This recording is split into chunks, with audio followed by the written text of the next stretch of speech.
Are you guys ready for the transition? I don't think you are. You guys ready for the dope new transition too? Hi, chat.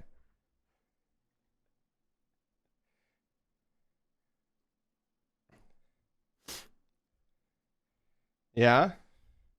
Okay. You said you were ready, chat. Here we go. The new Alt F4 transition. 3, 2, 1.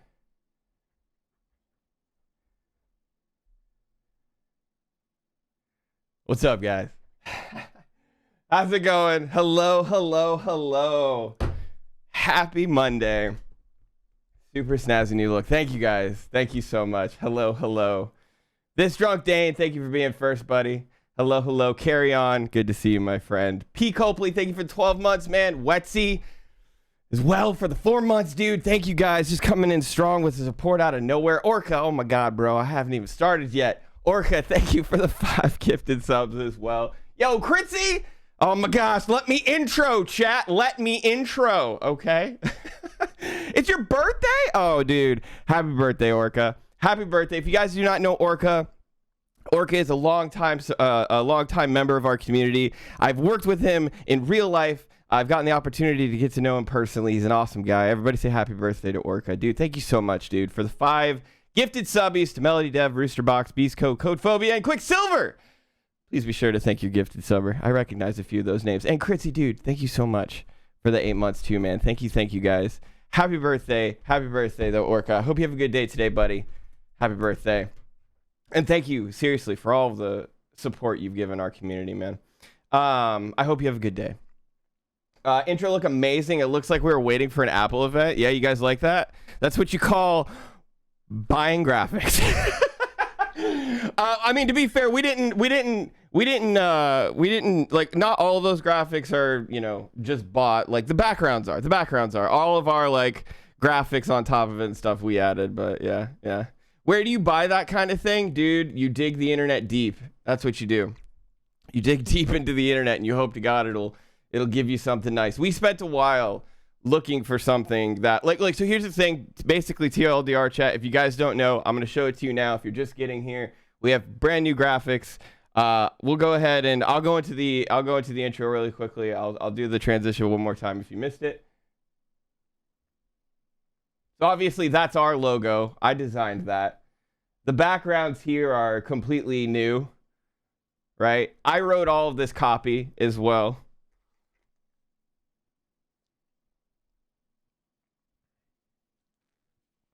And, you know, if you guys have ever, you know, been a kid in the early 90s to late 2000s, you may recognize the kind of vibe we're going for a bit here.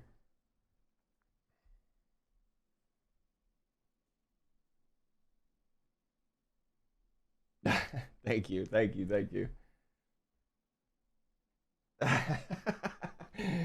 Yeah. And you get the idea. Lava plugin from AE. That's one of them. It is one of them. We added a few different ones. So, like I said, I created the logo. The logo is made in house. We made that. But everything else is all of our own overlays and stuff like that. So, will you be at KubeCon? I would like to be at KubeCon. Thank you so much. Karma, I think. Karma. Thank you so much. I appreciate that. Yeah, no, we again, going back to it really quickly, TLDR, we made the last graphics completely, like the starting, all that stuff, and it was awesome. We loved it. I loved doing it, except for it just took so much time. and Chroma, close enough. Cool. And so long story short is when we redid the branding, we were like, I want to make something that's a little bit more bootstrappable, right? Not entirely just templated, right? But something that we could like make our vibe on top of the template, if that makes sense. And so that's kind of what the goal was with this, like lava, like flow. We also didn't want to like be stuck to a certain color. Like, as you notice, again, like our colors are completely different now. It's all over the place. And you know, we kind of wanted to be more open and free with, you know, our vibe. So yeah, that's a lot of the reasons why we changed a lot of it. Yeah. Yo, Cowface dude, thank you so much, dude, for the 8 months, man. Keep the Knicks pills coming. Waiting for the Knicks dot files video. I know you guys are waiting for so many videos. I'm so sorry. Don't hate me. I promise I'm working on it. As you may have noticed, we just made some big changes. So I hope now at least you understand where and why I've been so busy. So Cowface dude, seriously, I appreciate your patience though, man. I appreciate all of you guys' patience. The Knicks stuff is coming. Wish I was around for your serverless front-end streams. I've been building a lot for this for months. Also spoke to Cloudflare R2 team to clarify some things you were wondering about that stream. They have a Discord. Interesting. Yeah, I'd be interested in knowing what they talked about with regards to that. I mean, the reality of it is I talked to a few of the people at Hippo with regards to, you know, R2 and or D2, whatever the hell it's called, whatever Cloudflare's thing is called. And the TLDR was just like, it's a neat idea. You know what I mean? I've spoken from 2 different engineers that I respect very heavily. And both of them were just like, yeah, it's a cool idea, but like, I don't know, man, you know, just isn't there yet, you know? Guess you recovered from TwitchCon first. I did. Yo, what's up, Denzel? How's it going, buddy? Do the graphics work on that level so it's time-consuming? Respect for them. Yeah, thank you, man. It was something we wanted to save time on for sure. Like, we want to have so many other bumps. Like, that bump is just the first of a long lines of, like, bumps that we're going to have. But, yeah, I did recover from TwitchCon. I'm going to be real. TwitchCon was a lot for me. Yeah, it was super interesting. We got to see everybody for the first time in a while, which was very interesting. You know, it was insane in the sense that we got to meet a bunch of new people as well. And I'm going to be clear, I only have like this much social interaction juice in my body before it's just all gone. And yeah, TwitchCon took a lot out of my social interaction juice. I was drained. You got to meet Prime. I've already met Prime. Prime and guys, we go way back with Prime. Like, we go way back with Prime. We've known Prime for 4 years. So we met him at the previous TwitchCon. But we did hang out with him quite a bit this TwitchCon too, which was fun. Yeah. So it was a lot of fun to be able to see him. We got to see Rox. We got to see, who else did we get to see? We got to see all of the programmers, Jordan, True, Melky. We got to see Jay. We got to see, we saw Theo. We got to see, I mean, everybody, honestly, everybody who went. I think we really saw Chris. We saw Codephobia. We saw Raimu. We saw Nate Codes. We saw Coder, which is we call Coder. We saw Anthony Wrights with Code. Yeah, we saw everybody, and that was the thing. It's like we just saw everybody to the point where I was just like, I need a week off. So I did. I took a week off. I did. I'm sorry. I had to. I had to take a week off. But it was hella fun. Yeah, it was super fun. There's pictures on the Twitter, on the tweeters. So if you go to Twitter and you go to profile and you scroll down on our page, you could see, we met Funi as well. Dude, we met so many people. Yeah, so like here's a little bit of a breakdown. Here's the bonfire we had. This was Friday night, I think. There's me. That's me. There's me right there, just like, I don't know what's happening right now, but I'm just going to go ahead and accept this. So let's see here. I don't know who that is. That's True. That is Manny. That is Girl with Box. That's CM Griffin. That's Atoda. That's Chow. That's Melky. That's I don't remember who's back there with him. I think that might be no. There's Anthony. There's Mel or Juicebox Hero. Vape Juice Jordan. Right here, I believe, is Trash Dev. And then there's me. Yeah, it was a good time. This was super fun. What else? Yep, here's at the con itself with Nate Codes, a bunch of our streamer friends. It was a good time. I highly recommend check out our Twitter. There's a lot of if you guys are curious in any of the pictures, they're all on our Twitter. Go check out our Twitter. Looks like Coronado. No, it's just downtown San Diego. Yeah, it's just downtown San Diego. But yeah, we got to see everybody. It was super fun. We were super lucky to get to see everybody. And like real talk, it was so great to Like they don't they don't really tell you about like the post-con blues, but it's real.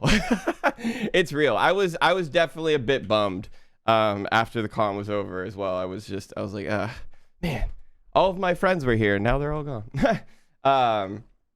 Was there anyone from chat that you met with? Oh yeah, Cotter. So we call him Cotter. You guys might remember Cotter. His actual name, and he finally told us in real life. He goes, yeah, I know it's Coder.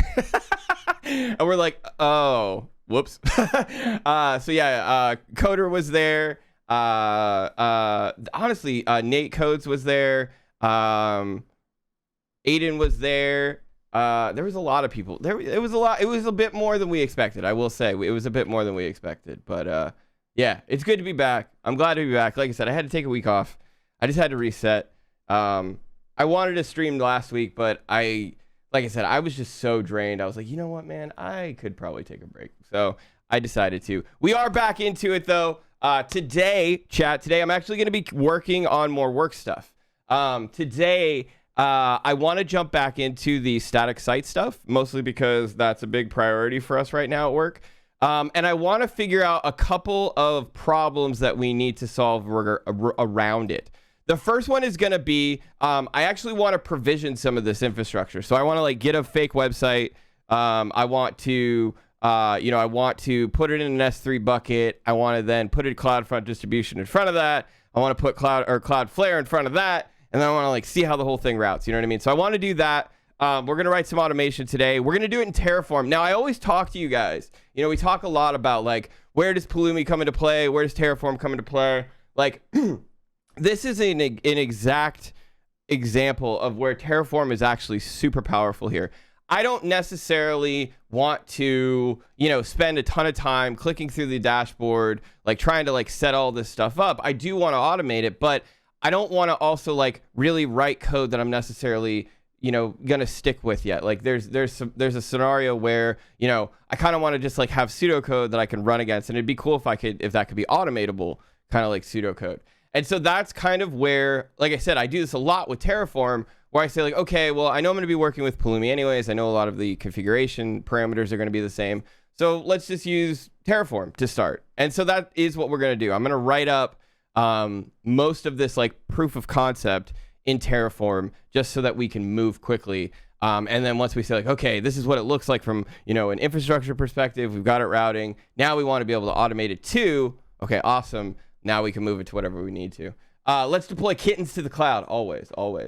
Hi, BG. Hope you are well. Ooh, shiny new logo. Thank you, Flying Wookie. I appreciate that. We worked very hard on that new logo, so thank you for the kind compliment.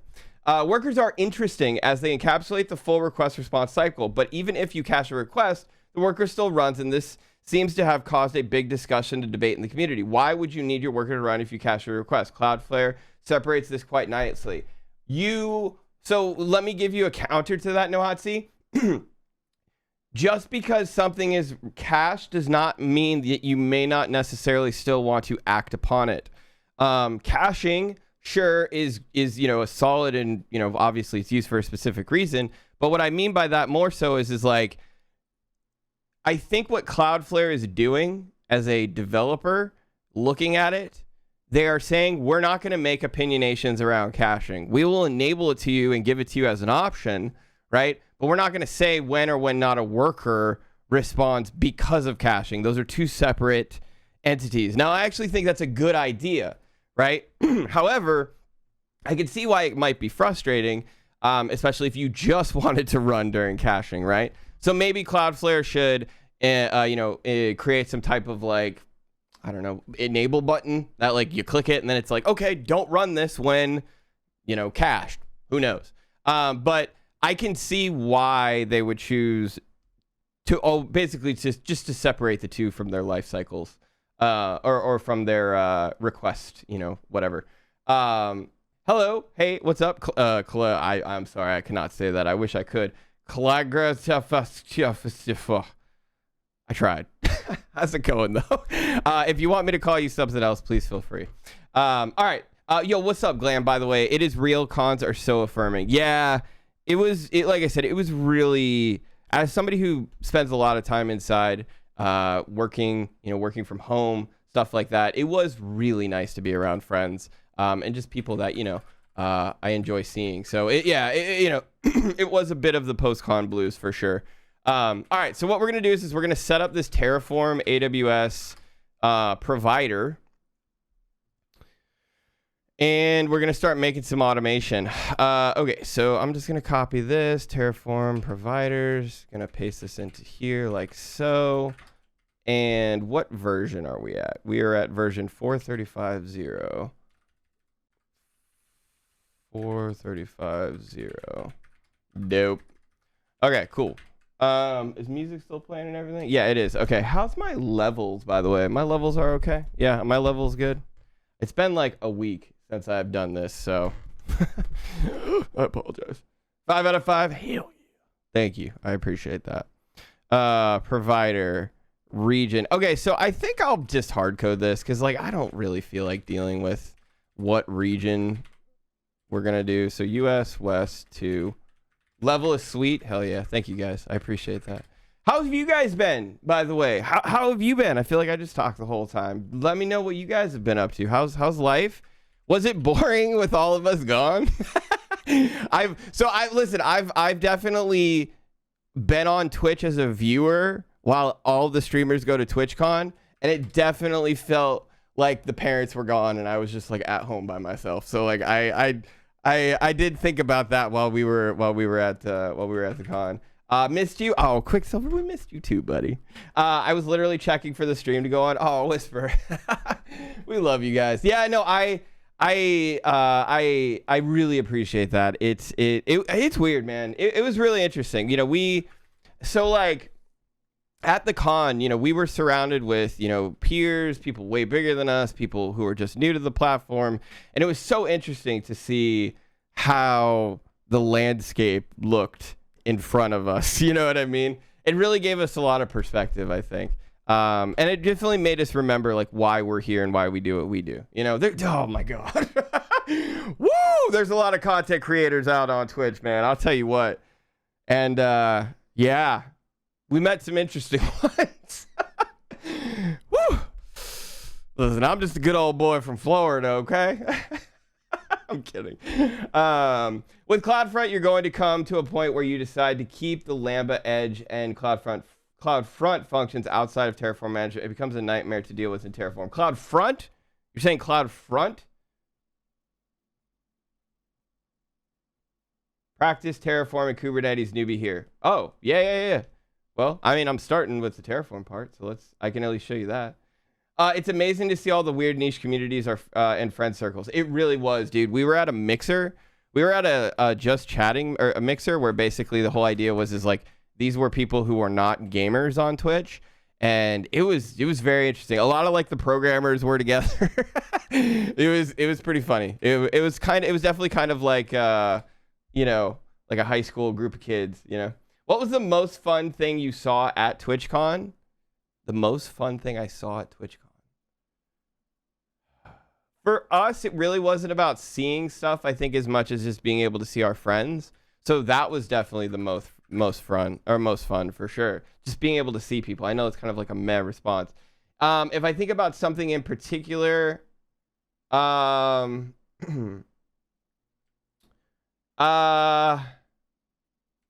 okay, I can tell you guys this. So do you guys know the therapy gecko? Do you guys know the therapy gecko? Lyle Forever. Do you guys know this guy? So long story short, we met him and he's fucking amazing. He's hands down one of the sweetest and kindest people we met at the con. And we befriended him. He was in costume. Yeah, dude, homie went in costume. Respect. The man was committed to the act. He went in costume. If you guys don't know Lyle, by the way, go follow him. He is so funny. I am covering his face. Oh, my bad. I didn't realize that. If you guys don't know him, he's worked with Logic, Denzel Curry, just tons of different artists and done these really funny. He's not a therapist. But he's just a really funny content creator. Another Denzel. Yeah, exactly. And yeah, he was really cool to meet him. He's super just like, you know, salt, is that what it is? Salt of the earth? I don't know, whatever. But yeah, super sweet guy. That was really exciting because I watched him. He was somebody I watched, so that was neat. I saw CloudFront on your Lucid chart. Maybe no, we have CloudFront. We do. It's just a distribution though, so yeah, I don't know. We'll see. But yeah, that was super cool. I'm trying to think of like if there was anything else that was, I don't know. It was just cool. Yeah, I think it was just mostly like for us, it was really cool just to see our friends. Yeah, I hate to put it that way, but it was super cool to hang out with everybody. We honestly did not hang out at the con that much. We drank a lot. We drank a lot. Yeah. I had to recover not just emotionally but also physically from the conference. It was a lot. Okay, so I guess the first thing we'll do is we'll just create a bucket. All right, so let's do that. Let's create an S3 bucket because that's kind of at least where we begin. So we're gonna go here. Okay, so private bucket with tag. So we want a private bucket, private ACL. That's fine. Did you went swimming on that beach? No, but I did use the water to urinate in it. Oh, hey, hello. How are you? I hope work is going well. Popped in before work. Say hi. Hello. Yes, it was a lot, and I had to do a lot of recovering, physically and mentally. But hello, Empress Fox. How are you? But yeah, no, I didn't go swimming. It was far too cold. Did you come home pregnant? Good God, Jesus, Glam. No, no, I did not. Sorry, buddy. It wasn't that type of hype. It wasn't that type of hype.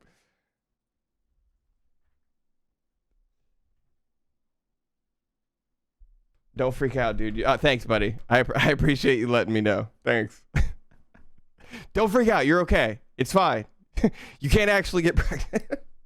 Thanks, Glam. Okay, so let's see. Let's grab this. Are you trying to optimize for any particular regions? Not at the moment. No, we're literally just throwing code onto paper. So we're gonna say, Mike. We'll say this is like our example site, I guess, or example front end. Let's say that. We'll call it example front end, and then maybe I should also be able to like type.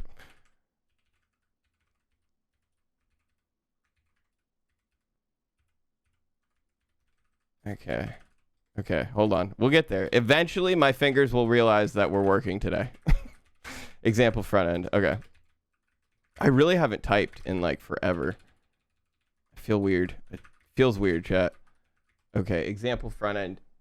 Yo, Delvoid, what is up? How's it going? Hello. Thank you so much for the raid. Welcome, everybody. Yo, Sinister, how's it going? Hello. Let's get some training. What are we training? What? Yo, Delvoid, thank you for the raid, man. Shout out to Delvoid. Thank you, Denzel. I appreciate that. How are you? How was your stream, my friend? Welcome. Monkey type? Oh, did somebody do a monkey? Oh, dude, you're going to hit me with a monkey type right now? Are you kidding me? I just told you I can't type. Hold on, chat. Oh, dude, this is going to be bad. All right, hold on. No!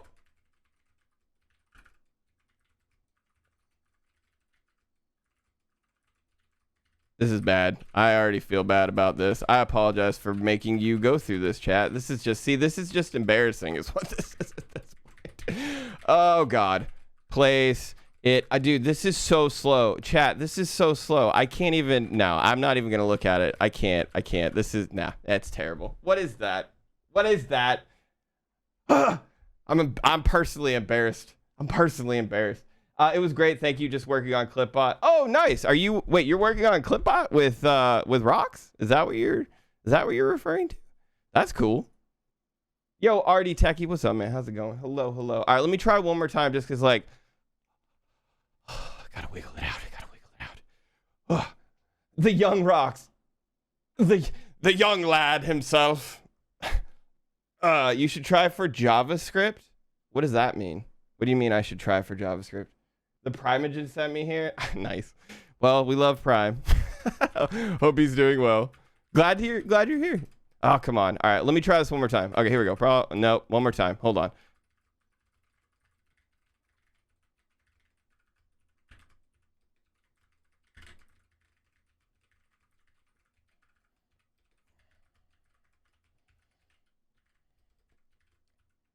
Why are you hitting me with these W's, bro? Huh? Why are you hitting me with these W's? Okay. One more time.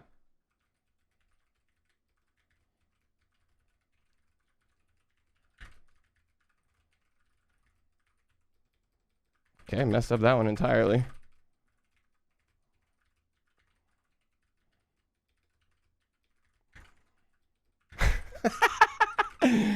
Oh, this is embarrassing. I don't think we're going to be doing another one after this one. What is going on, dude? I'm normally in the 90s. Oh, this is embarrassing. Okay, I'm out of my element right now. This is slightly embarrassing. Anyways, don't disregard that. Nobody clip that. Let's just keep moving forward. There's a language code for JavaScript. I don't feel like I have to write JavaScript quickly. Are you using Dvorak? No, I'm just using dumb hands. Yeah, it's a new type of keyboard. Yeah. Typing speed hasn't recovered. It hasn't. I'm like genuinely slightly embarrassed right now. Like, yeah, that's not good. That's not good. Okay, anyways, if higher latencies matter to you to users, you will need to think about cache misses, i.e. user in the Middle East has to get object from bucket in North Virginia instead of CDN server. The only way to optimize is that it's available in more regions and route. So are you saying that I could crush you in type racer? Okay, I'd like to see that. So are you saying that that's an issue because I'm using Cloudflare in front of CloudFront? Because that is a slight concern that I've been thinking about. I'm using the Kinesis. Oh, are you? Oh, that's interesting. I've actually been slightly interested in using it. Slightly. All right, chat, slightly. All right, that's all. Terraform in it. Shabam. I'll have to put that to the test, Empress Fox. Prime has the same one too, and he loves it. Nice. Yeah, I could have sworn he got the new one. I thought I saw that somewhere. Terraform. Yeah, I can't type, dude.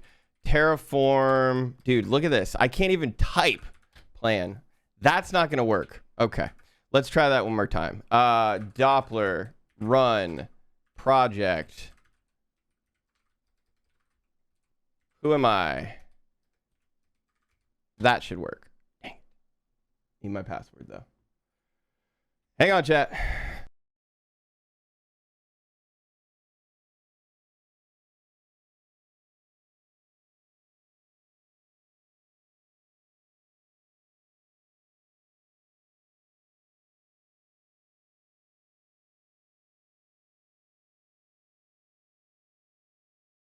Yo, Del Void, thank you for the raid, my friend. I can totally understand the food situation. Go nourish yourself. Relax. Thank you for the raid. Have a good one, buddy.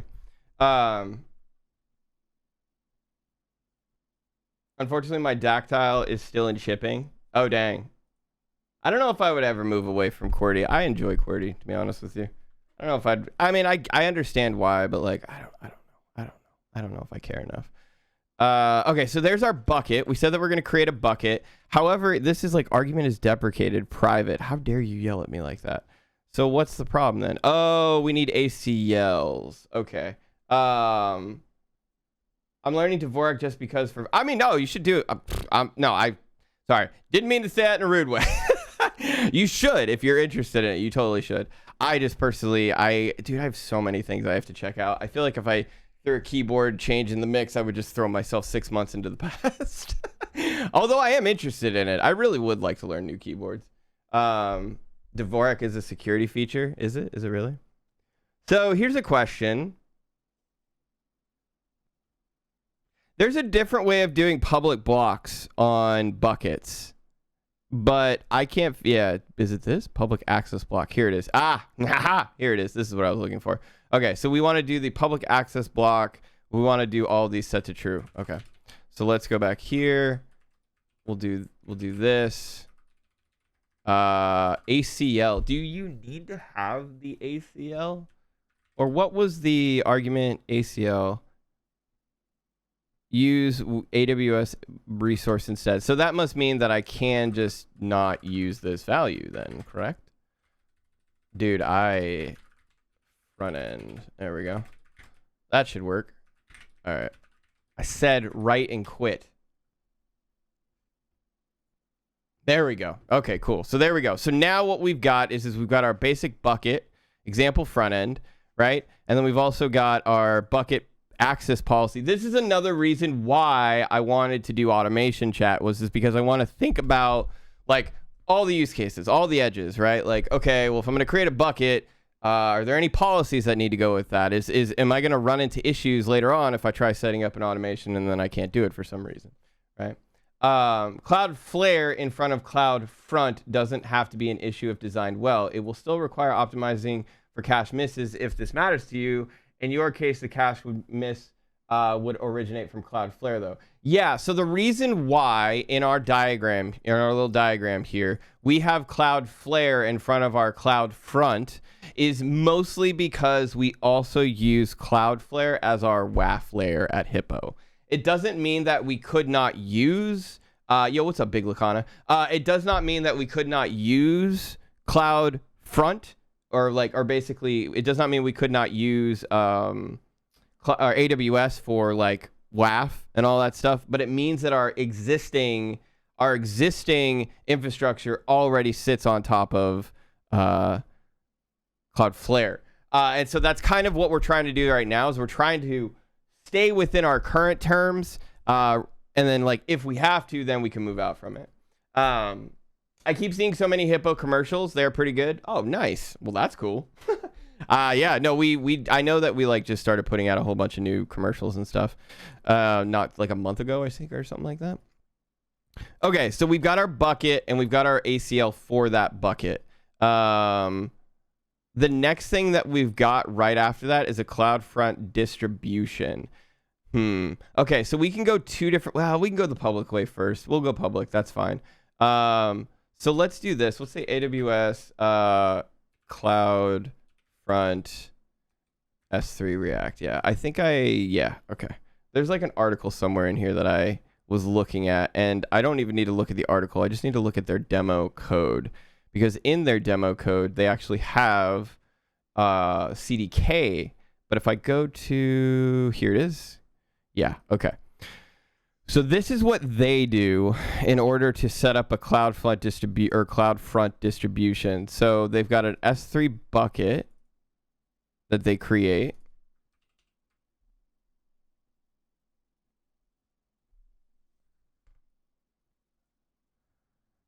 A deployment. This is for API gateway stuff, though. So we don't need to care about any of this. We're not doing API gateway stuff.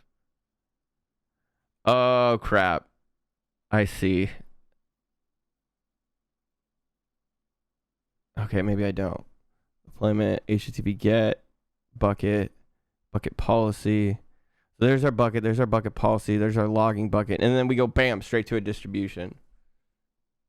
And then CF origin access identity.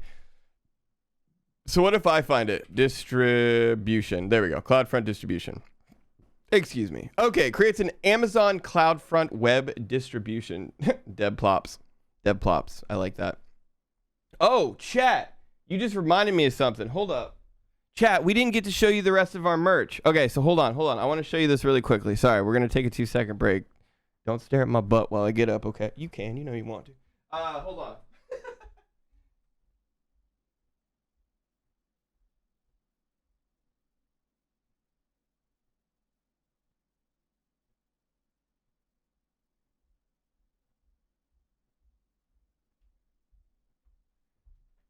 So chat, listen up. Okay. So here's the deal. Okay, you ready? These are our new hoodies. Okay? These are going to be available to you guys very soon. We are going to be putting out a store and doing a pre-sale for them. These are the new hoodies, chat. I hope you like them. Yes, they are our new tie-dye hoodies with our new logo on them. So I do want you guys to be aware, we are going to be putting these out for you guys here soon. Not just that. if you get a hoodie, you will also get this bitchin' new sticker, which is our logo in a, I know you can't see it, but it's holographic, which is cool. It follows the same kind of like thingamajig as all of our other branding. This will also go with the hoodies. This sticker. You guys get this sticker. We didn't get these. We were going to try and give these out at TwitchCon. They didn't get here until after TwitchCon. We were pretty bummed about that. And then there's one more thing. Hold on. I can't. Chat, where did it go?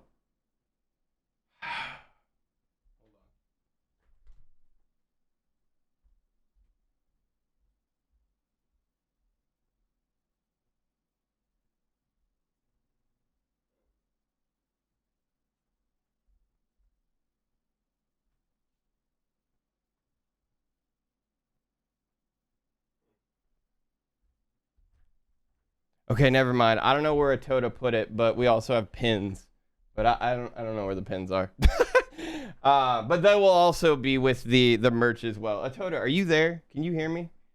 Bueller, Atoda.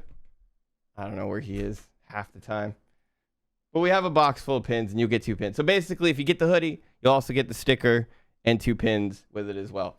And so we are gonna be putting that stuff out soon too. I have to build the store first, which maybe we'll do on stream. Maybe we'll actually build the store on stream first. I figured it was for RAF. You will need to consider that by having a CloudFront distribution. You will always have a secondary public URL, CloudFront URL, so you will want to block traffic to this URL with either Edge Functions or AWS WAF.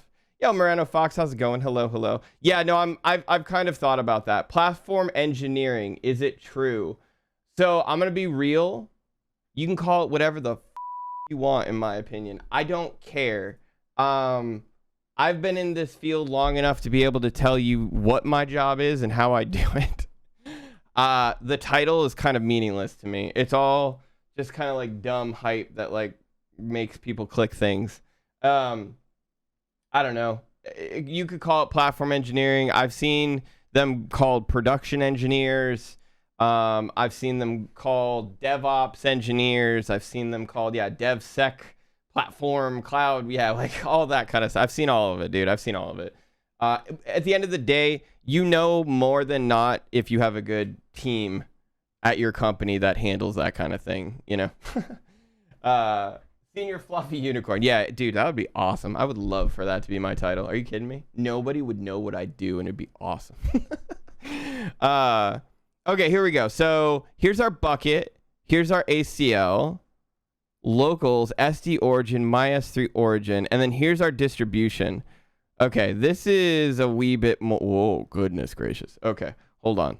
All right, let's get this in here. So we've got our distribution now. All right. Hi, bro. How do you feel about Golang? I hate it. Get out of my chat. No, I'm just kidding. I'm kidding. No, I love Go. I really do love Go. Go is one of my favorite programming languages. Actually, Go is slowly becoming my main programming language, I think. I'm going to be trying Rust. All right. Calm your nerd boobies. But yeah, no, I'm still trying to figure out how to apply Rust to things. And right now, the only thing that Rust really makes sense for me at the moment is CLI tools. Yeah. Rust seems to be really good for CLI tools, but so is Go. So it's like, yeah, I don't know. But I am interested. Yeah. I do use a lot of Go though. I do like Go a lot. So you're amongst friends, friend. I can't decide if I want to be Rust or Go. Yeah, I mean do both. Whatever. Why not? Why not be both? You could be both. Yo, hold on. Oh my gosh. I don't want to call you can horn because I think we've already gone through this before. Thank you so much for the 9 months, though, buddy. Thank you so much for the 9 months. I appreciate that. I've been gone for a week, and so I have the stupid brain. So I apologize if I have forgotten everything.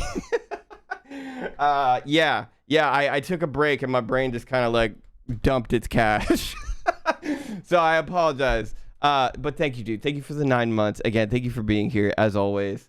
And just your continued support, man. Thank you. And I'm terrible at names, so you know, it is what it is.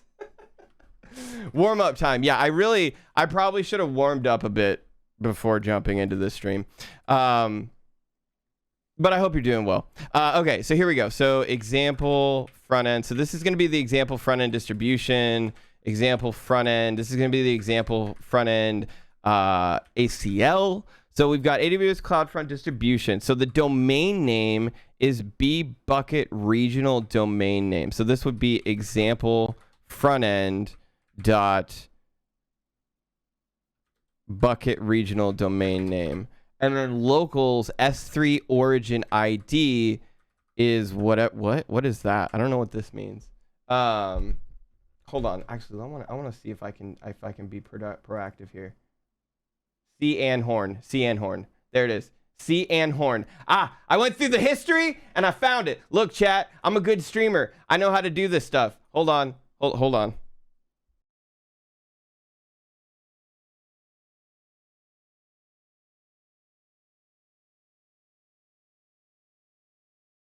Look, see? I went through the history and then they did it and they said it and then I looked for it. See, I told you, I see you, C and horn.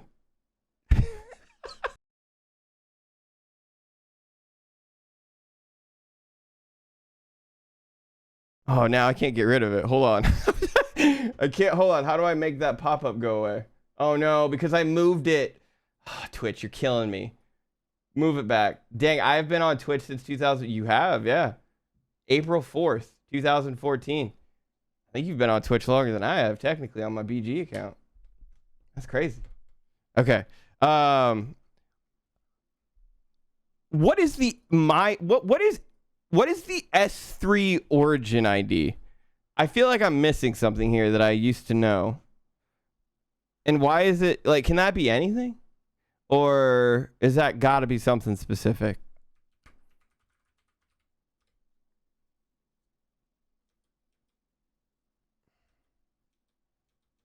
It's definitely in a few places.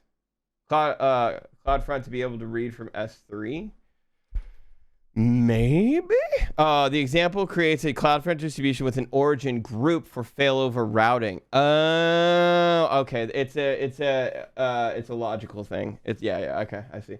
Fun work-related stuff I did. I added the ability to set scaling options in our Pulumi config for our services. Pretty slick what you can do with Pulumi. Let's go, dude. Yeah, that's awesome. Isn't that nice where you just like, now you can easily make your developers enable that or customize that. That's dope. I like that. I like hearing that. An origin access identity is a special CloudFront user that you can associate with S3 origin so that you could secure all or just some of your Amazon S3 content from MFC restricting access. Thank you. And then no hat to origin. It can only be enabled on Bucket's REST endpoints, not their website endpoints. So you'll need to decide as well if you want to configure your Bucket as a website, which provides some additional functionality such as redirection of objects, 404 response codes, or private, which does not act like a web server. Origin access identity ensures that only your CloudFront distribution could read for your S3 bucket. Okay, so then is this something that makes more sense for us to name it? Like, is this like I'm trying to figure out if this should be unique, right? Like, it should just be my S3 origin, or should we just be like example front end? You know what I mean? Because that's kind of like if we have another one in the future, then it'd probably be like example front end 2, right? That's kind of what I'm asking myself here is like, or would this just be something that's like, company, right? Like a org related thing. That's I'm trying to figure out the logical scope of this option. I also need to check my Slack. Hold on.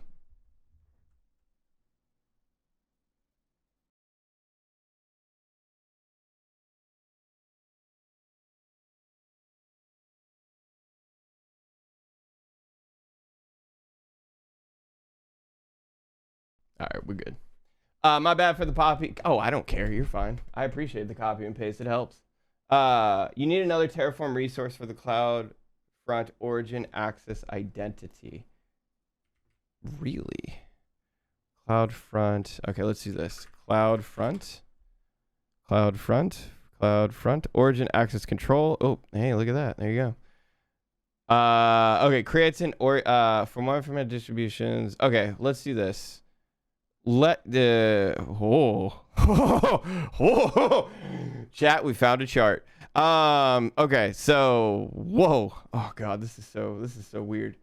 Okay, so developer puts objects in bucket. Okay, so developer goes to the bucket. They put objects in the bucket. The developer then goes to the web distribution through CloudFront, which is okay. Origin access control. Oh god, I hate CDNs. Manages, which is used by CloudFront, which is with an AWS S3 bucket as the origin. Okay. Nani? Yeah, seriously. It puts the object in the bucket, or it gets the routes again. Oh god, I'm such a nerd. That was embarrassing. Disregard I said that, chat.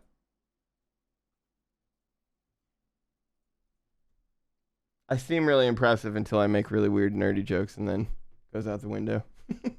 But I would recommend not using origin access control for now. Okay, Nohatsu, you got to stop doing this to me, bro. You can't just say, this is the new way, and then you go back to the old way, but then you're still like, no, wait, don't do it that way, though. It's got to go. Okay, I would recommend not using origin access control for now. I happened to discover that it does not work in a particular AWS region when it was released, and AWS said it was going to take months to fix. Nani? All right. So we're going to go back to identity. Okay, let's look at this documentation. We are in documentation hell, chat. Here we go. Let's try and make it fun. When you use CloudFront with an S3 bucket as the origin, you can configure CloudFront and AWS S3 in a way that provides the following benefits. Oh, you're fine. I'm just kidding. Restricts access to S3 bucket so it's not publicly accessible. We want that. Make sure that viewers can access the content in the bucket only through the specified CloudFront distribution. That is, okay, so yeah, this is what we want. Yes. To do this, configure CloudFront to send authenticated requests to S3 and configure Amazon S3. Why write Amazon? Just put AWS, bro. We all know you as AWS. Oh, RD Techie, dude, 3 months in advance. I keep forgetting you could do that. Thank you so much, dude, for the future support. I haven't even provided the content for you yet, and you've already subscribed for 3 months. Thank you, man. Thank you. As I say always, you guys literally pay for the lights to keep us running. We have a company that is designed to where all of those funds go directly into the company. That goes towards our electrical bill, that goes to our cloud bills, and so none of that goes to us directly. You guys literally keep us afloat. So thank you, dude. Thank you for the 3 months, man. I really, really appreciate that. Not enough DevOps engineers on Twitch. Yeah, I know. We need more. We do need more. I agree wholeheartedly. I almost say that every stream when I try and raid somebody. I wish we had more. I really do. You can interchange them without any service disruption. Oh, okay, cool. DevOps? Yeah, exactly. How's it going, dumb chicken? How's it going? Hello. OAI doesn't work for this scenario in the preceding list. Okay, so to do this, only allow access to authentic requests to CloudFront. CloudFront provides 2 ways to send authenticated requests to an Amazon S3 origin. Origin access control, origin access identity. We recommend OAC.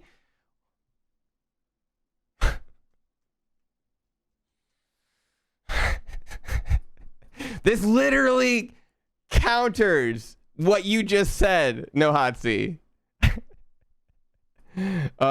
Wait, no, hold on. Where was it? We recommend. Where was it?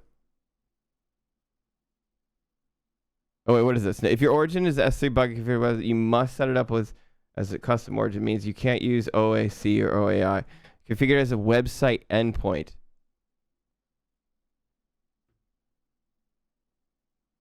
I streamed most of my Pulumi adventure at the beginning of the year. Nice.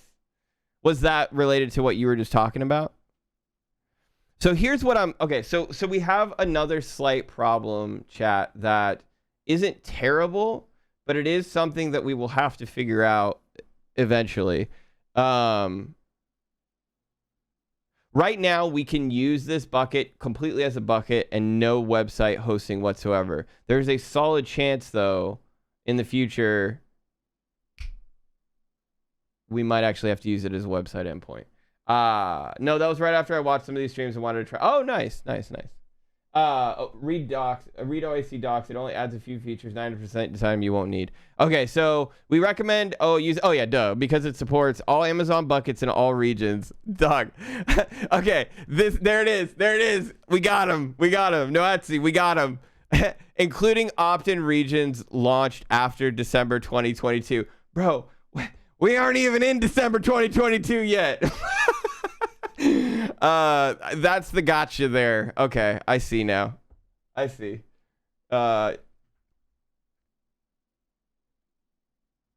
You can use we'll use OAI for now. That's fine. We'll use OAI. That's fine. I think this wording is very confusing. Like, they're talking about including opt-in regions launched after December 2022. We aren't even in December 2022 yet. How does that work? Right. Yeah, that's my point. I feel like this is saying it doesn't work everywhere yet, but it will after December 2022. Amazon server-side encryption. We don't really need to worry about Amazon server-side encryption because all of these files will be publicly, they'll be publicly routable. So we really don't have to worry. At least at the moment, I'm not worried about it. Dynamic request post-put to Amazon S3. We don't need dynamic requests at all. We just really need gets, honestly. OAI doesn't work for scenarios in the preceding list, or it requires workarounds. Yeah, I think OAI is fine. All right, so we'll use OAI. Or origin access identity. Okay, so we're gonna create an origin access identity, and we're not gonna use this one, right? So to do that, we're gonna go back here. We're gonna copy this, and we're gonna paste this in, and this is going to be our example front end origin access identity, and then we'll say example front end whatever. Here we go. We'll just do this example front end as the comment, right? Cool. You'll be using the default S3 encryption, not KMS. That's fine. Yeah, that's fine. Again, they're just flat file bucket stuff. We're not that worried about it. Okay, so we have our origin identity. So then that must mean that we can then say AWS this guy front end dot origin ID, I think. Is that a thing? E-tag comment. Is it just ID? I guess it's just ID. Yeah. Okay. Locals. Or no, it's local. My bad. Local. So here, we're going to do the same thing. I think I'm referencing this properly. I just want to make sure that the ID, is the ID the actual name? The identifier. That's the IAM user ID. No? Which one do I use this one? The S3 canonical user ID? Is that the one I use? Don't tell me that's the one I use.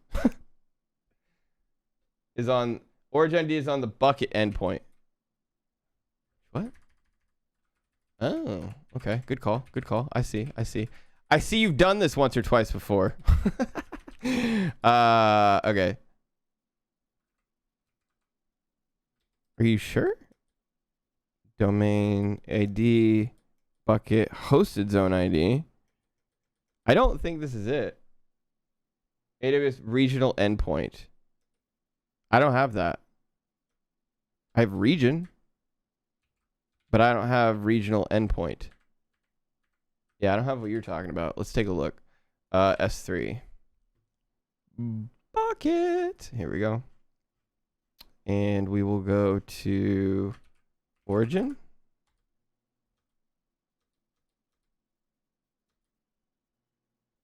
Bucket regional domain name.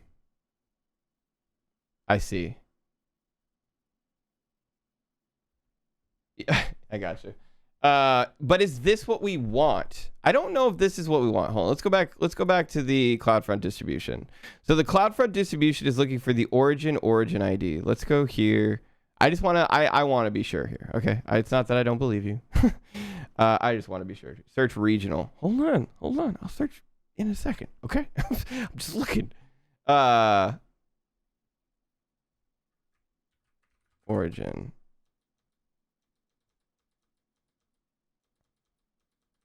Oh, geez, Rick. Okay, here we go. Origin arguments. There we go. This is what I'm looking for. A unique identifier for the origin.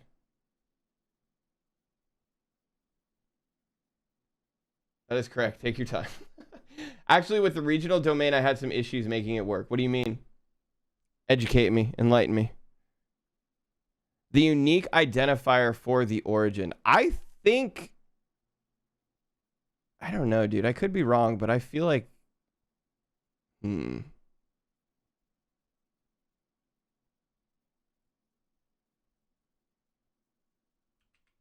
Okay. Access identity. So... This is the access identity. This is what we want here. Origin access identity, right? CloudFront, and then brr. All right, we'll get through this, chat. We'll get through this. I'm just like trying to get my bearings here. So we've got our provider, we've got our bucket, we've got our bucket access ACL, we've got our origin access identity. Oh, dude, you're totally right. This would be the bucket. I'm a dummy. Yeah, you're totally right. Now that I'm like reading this now, okay, I see. Okay, so AWS S3 bucket dot example front end dot. But I just don't know. I just don't know if I... Origin ID. All right, let's try this really quickly.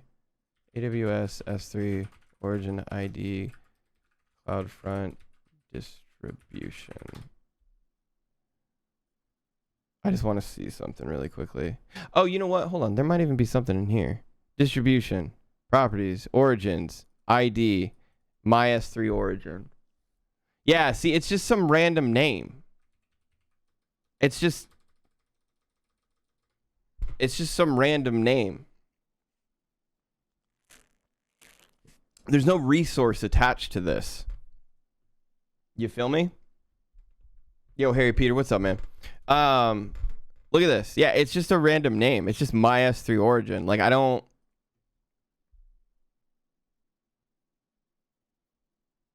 Okay. Dude, oh my God. Chat, I was so confused. I thought I was supposed to be creating a resource for this stupid thing, okay? I was just staring at it like, what is the resource I'm supposed to be making here? Okay, that makes a lot more sense. Okay, I was so confused. Okay, so this can be whatever we want it to be. Dude, I was, oh man, chat, I was about to, okay, we're good. Okay, so yeah, so this should be, you can literally put a simple string there. Yeah, okay, cool. Okay, if that's the case then, however, can you put like dashes and stuff? Does it let you put dashes, or is it going to be like, no, sir, you cannot put dashes there. I do not like those. I do not approve of your stupid dashes.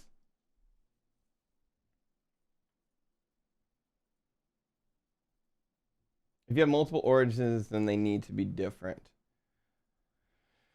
Well, we're going to have, so, okay, let's just do this for now. Example front end. We'll just like do some weird, or you know what? No, we'll do this. Example front end. Okay, the stream is going over my head. It's okay. This is work stuff, chat. Like this is, I need to be clear, this is work stuff. So this is a little different. Let me break down to you, everybody else, to what's going on right now so that you have some kind of an understanding of what the I'm talking about. So what we're trying to do right now is we're trying to create a bucket in Amazon, right? Just a good old-fashioned S3 bucket, right? And in S3, we're going to put and store our website files, right? So these are going to be like our flat files for our website, right? What we're going to do then is we're going to put what is called a AWS CloudFront distribution in front of it. right? What that does is that takes the data in our bucket and it distributes it across Amazon's content delivery network, or CDN. And so what I'm working on right now is I'm working on creating the bucket. I'm working on then pointing the distribution and creating the distribution to point to the bucket.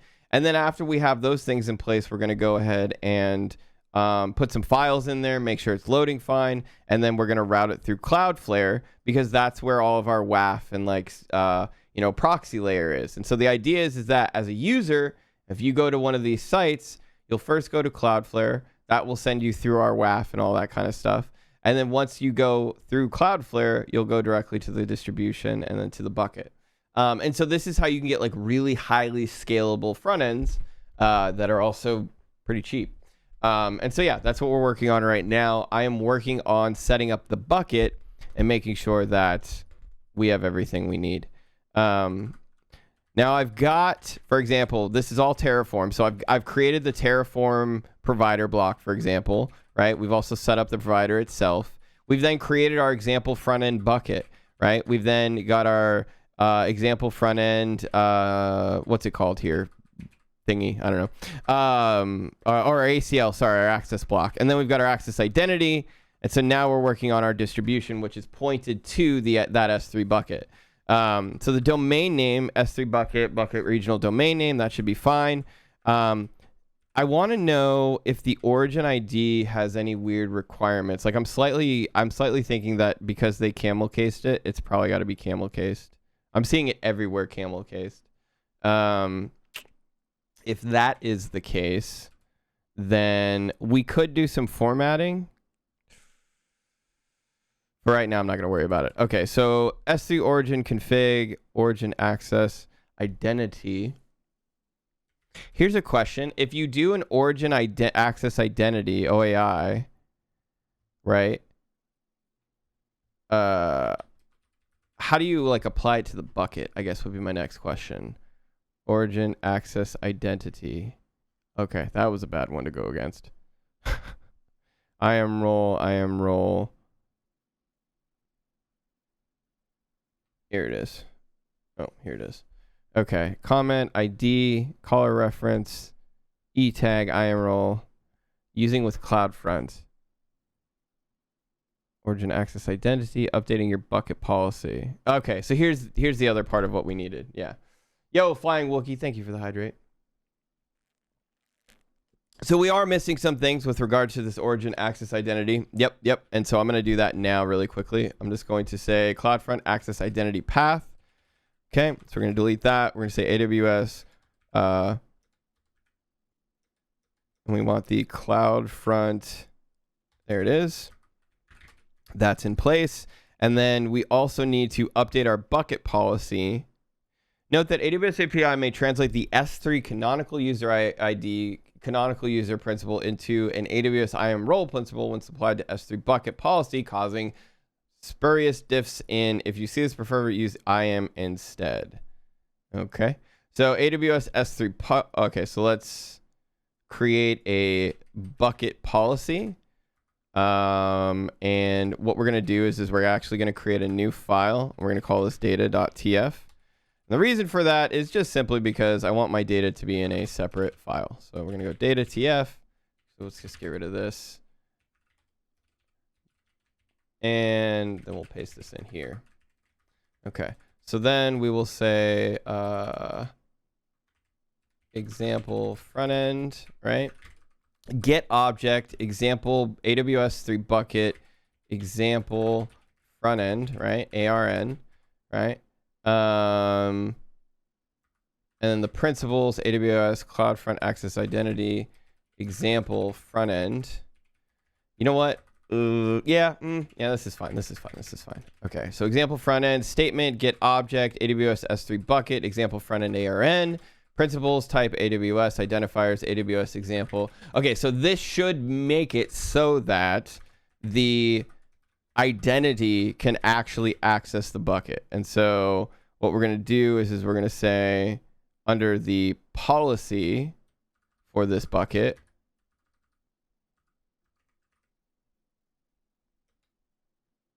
Is this no longer a thing? Yeah, but did you see that? It's like commented out. I wonder if they want you to add. Okay, we should add it as a bucket policy. Yeah.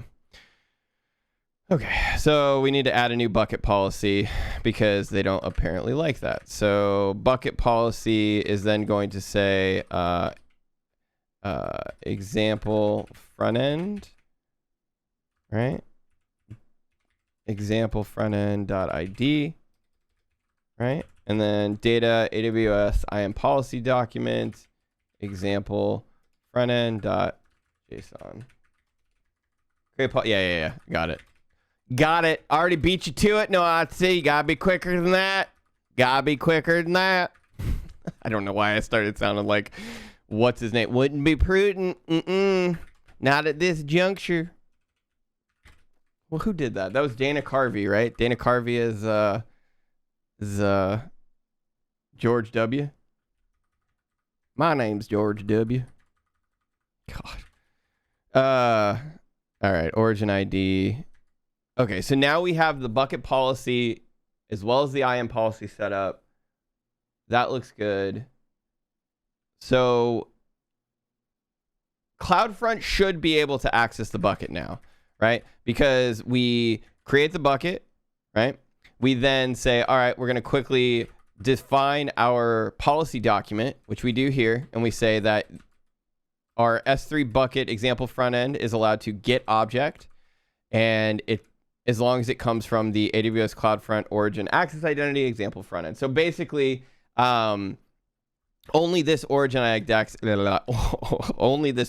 access identity can access this bucket now. That's good. So that's the first thing we want to make sure is that no distributions can like talk to other, buckets or anything like that. So that's good. The origin ID.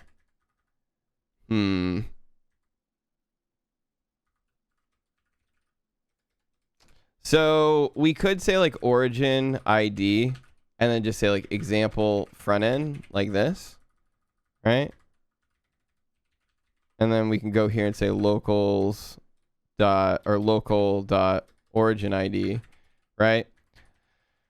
I am not 100% sure if this is going to work. I don't know if you can use hyphen in origin IDs. You probably can't.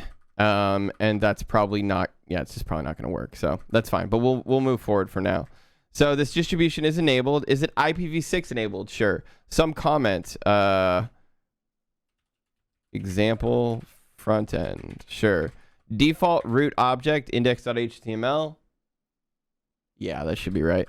Logging config include cookies, bucket. Okay, so I don't need to worry about logging right now. What you running for a shirt today? Are you curious about my shirt, Mr. Yan? Hell yeah. I see you have good taste. This shirt is actually a Killers t-shirt from their concert that I went to a week or two ago. Yeah. It's a good one. If you're a fan of the Killers. It's a good one. How's it going, Mr. Yan, by the way? Aliases. Okay, so I'm going to need to figure out what aliases we'll have to use here. For right now, let's do this and just get rid of this. It's not going to be yoursite.example.com, but it will be something. Okay, default cache behaviors. Remove strings from aliases or the distribution won't work yet. Both of them? Oh, well, yeah, I mean, I see what you're saying. Yeah, we can, yeah, that's fine. It's not going to work regardless, but yeah, that's fine. Allowed methods, delete, get, head, options, patch, post, put, get, head.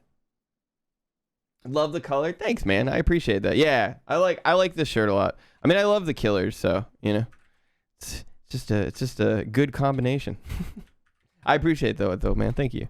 So on a front end, chat, do we really care about delete, get? Well, we do care about get, obviously. We don't care about we should never need delete on a front end, right? Head, we need. Options, we need. patch, post, or put, these don't need to be had, right? Very simple. Like, am I right? I'm right on this, right, chat? Like, we just, very simple front end. Don't need them, right? Cool. Yeah. And we'll cache the get and the head, like always, right?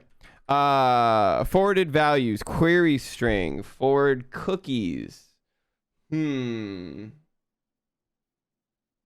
Post, maybe? No, see, I don't think we need post.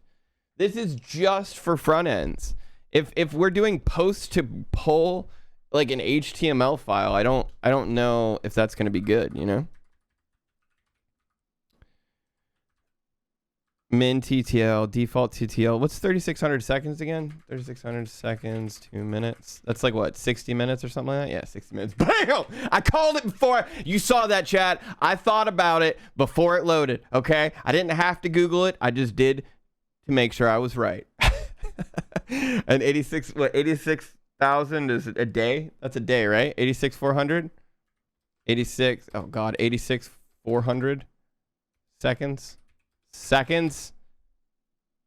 Yeah, 24 hours. Yeah, big brain. Yeah, no, it's called writing this for the last 10 years of my life. Okay, so the min TTL is going to be 0. Default TTL is an hour. Max TTL is 24 hours.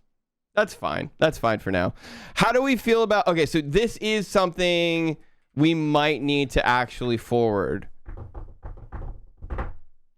This is what the origin cache behavior? You talking about this? You talking about this?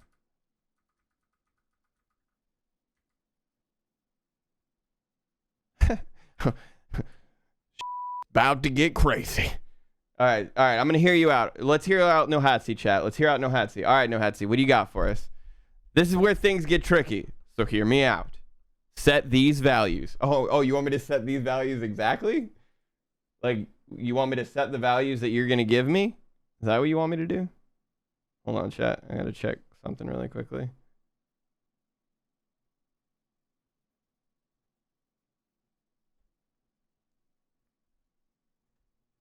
Haven't checked in a while. How does Nick's, how goes the Nick? Oh, I love it. Yeah, I'm hooked. Pressure up. Yeah.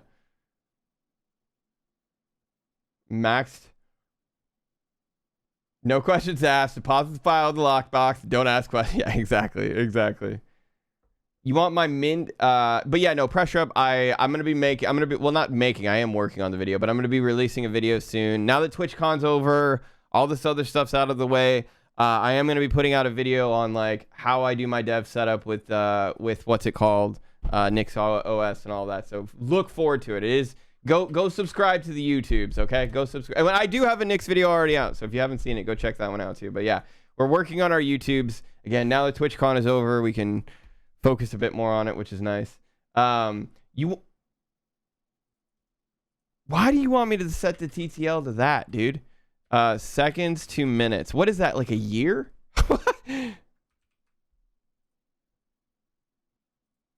Yeah, dude, I don't know how I knew that, but I looked at it and I was like, that's gotta be a year. Again, worked with these numbers a lot. By setting these values, you are telling AWS to respect the cache headers from S3. But that's already here. We've got that. That's in the first ordered cache behavior. Yeah, they've got that right there, actually. Great to hear. Done. Did. Thanks. Of course, pressurized. Yeah. Oh, and by the way, listen. Didn't you move to Nix over 6 months ago? I did. Yeah, I did. Yeah. It's not what you think it is. It's a bug. Oh, it's a bug? Oh, okay.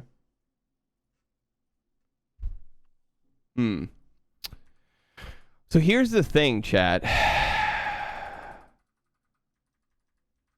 Okay.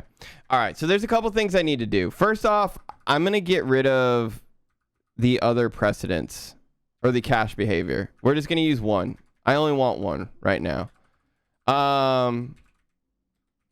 We'll set this to content. This is fine. So here is something I do need to think about, chat.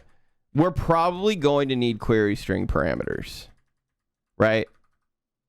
Like, I'm being real. We're probably actually going to need query string parameters, yeah.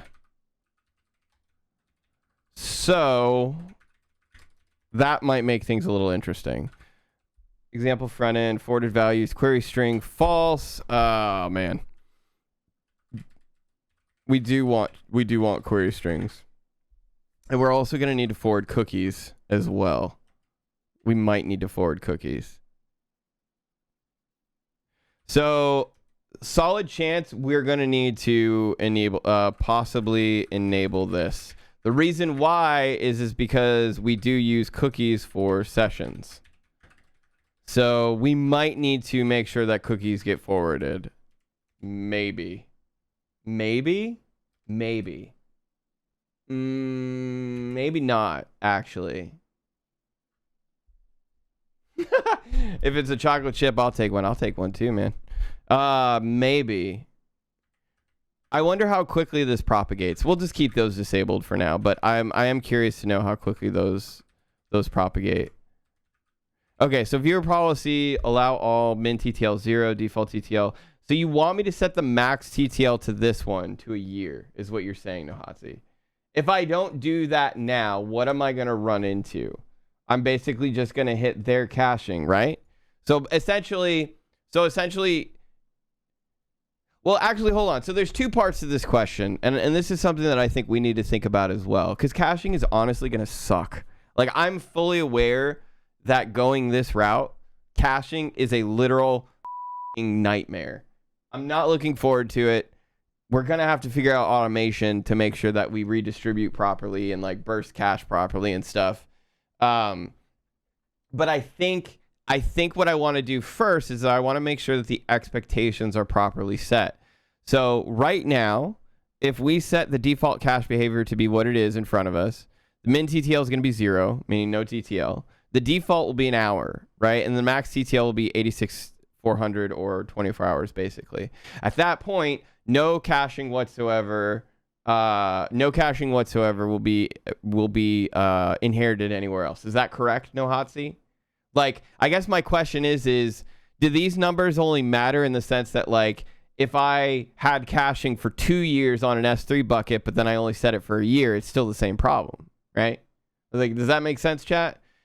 Essentially, what Nohatsi is kind of saying here is like, if you just like make TTL set to the max, then S3 can provide its caching defaults and stuff like that. But I'm wondering if that's just like, you know, like scopes of time, essentially. But you will realize that you want to set the TTLs on the S3 bucket or objects themselves. Why? So help me understand that. Why set TTLs S3 bucket? That is my next question. Can you even do that on an S3 bucket? Or on the S3 objects, I mean? Oh, I didn't spell TTL. TTL. Oh. Here we go.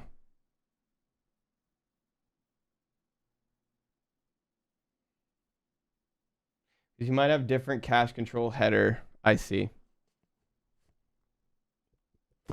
Oh, chat, this stuff is so much fun. By the way, if you're just tuning in, hi. Thanks so much for being here. I appreciate it. I am BG. I'm one of the co-hosts of the Alta 4 stream. If you're new to our channel, hey, there's a little blurb about us right there. The TLDR, chat, is I am working on something for work today. I am working on something that I'm trying to get wrapped up for work. And the basic concept is at work, we do what are called containerized deployments for everything, right? If it's a front end, we build it, shove it in a container, throw it in the cloud, right? If it's a back end, build it, shove it in a container, throw it in the cloud. That's basically our whole deployment scheme and like how we do everything. And that's how we've done it for quite some time. My boss came up to me the other day, or I shouldn't say my boss, but my manager came up to me the other day and was like, hey, BG, although he doesn't call me BG, he calls me Eric because that's what normies know me as. And so he goes, hey, we'd like to be able to save money on our front end costs. Now, remember, we are a company that's like at scale. We're not even at massive scale, but we're at scale enough to the point where, we have to deal with a lot of different problems and we have a lot of different resources. And so for us, if we can cut, 50%, for us, it's percentiles, 10% here, 15% there, right? Those are where we get our wins. One thing to note about hosting containers in the cloud, it's expensive.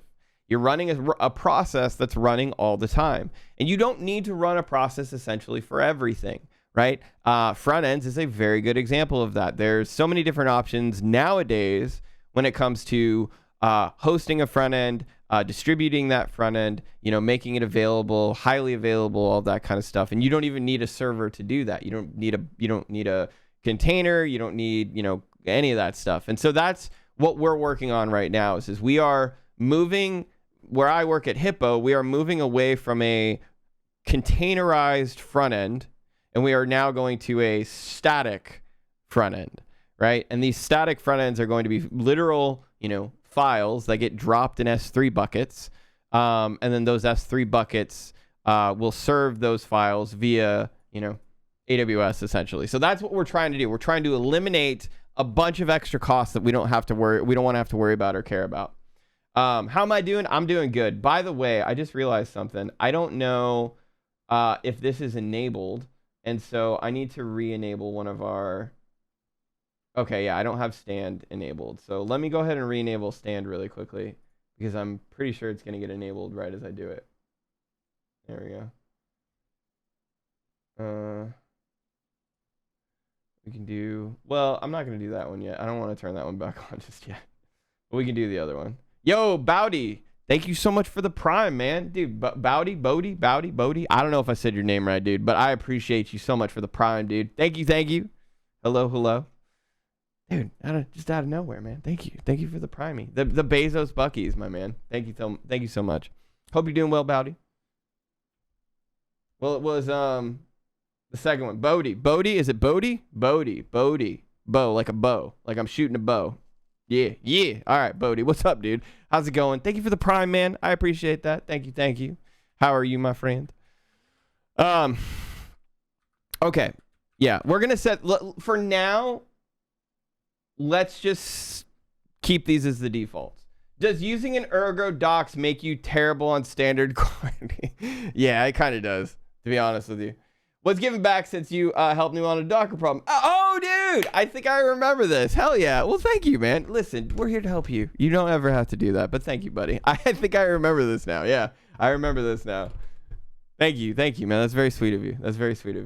We'll that'll go towards the coffee fund. So yeah, Python, anyone else interested in wanting to know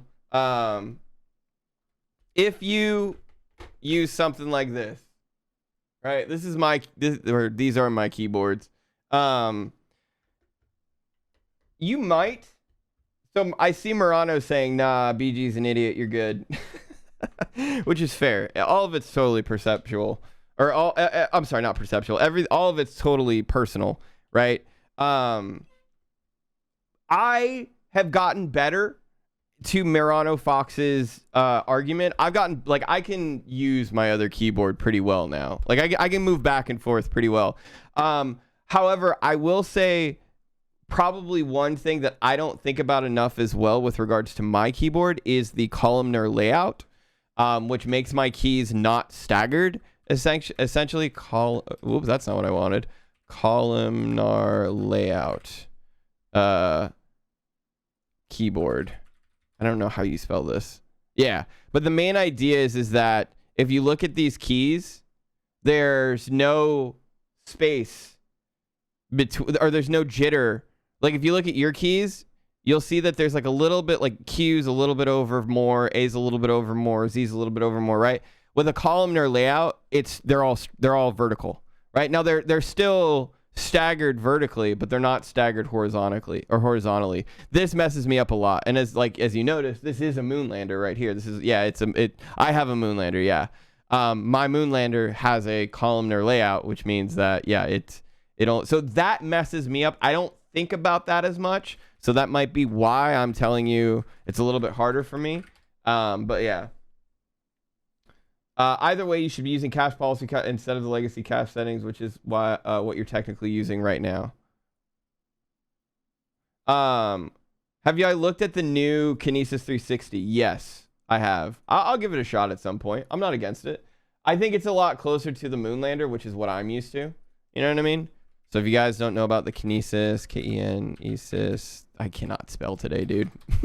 This is the Kinesis 360. It honestly, like, I mean, look at these. I mean, like, listen, dude, look at these keyboard. Like, look at these keyboard websites, bro. Like, look at them. They're like identical. Like, look at this. Like, why are we arguing about keyboards? It's all the same game. However, yes, I know about the concavity. This is something that does make me interested in it. The concavity. The Moonlander is much more about tenting, or tenting is what it's called.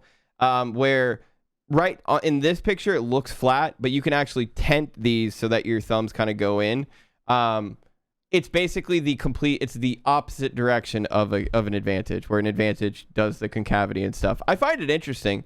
I definitely find it interesting. I've not really felt the need for concavity as much, which is why I'm interested in it. But yeah, I wasn't going to get, like, I'm sorry, no disrespect to Kinesis, because I do think they make really good keyboards. There's no way on the face of the planet I was ever going to buy their old keyboard. This one, the Advantage 2, no way, dog. This is a freaking skateboard on my computer desk. I think it's really cool. I love the idea and the design. I just wish they could have made it like not feel like a gamepad controller for a freaking NES system. And that's just my only complaint here. Otherwise, I do really like, I know Prime uses this. I think it is a good keyboard. I personally cannot do, like, it literally feels like a gamepad. Like, if you guys have never played video, like fighter game pad joystick, like look at this thing. Compare that to like this. Like, look at it. It's the same thing. It's the same thing. it's literally the same thing. And so that's my only beef. That's why I do want to try the new one. Yeah, I do want to try the new one. Yeah, I know he has. Yeah. It has more plastic. Yeah, it literally does, dude. It literally does. If you look at the Kinesis, the old Kinesis, the Advantage, there's literally more plastic of real estate than there is keyboard. But again, the concavity is a pretty cool feature. Gamepad looks more modern. I just ordered the big one. I mean, you might like it, Bodhi. You might like it, man. Again, I'm not trying to poop on it. I'm just saying, like, I'm not a fan of massive desk space usage. I really like having as much desk space as I possibly can. Yeah.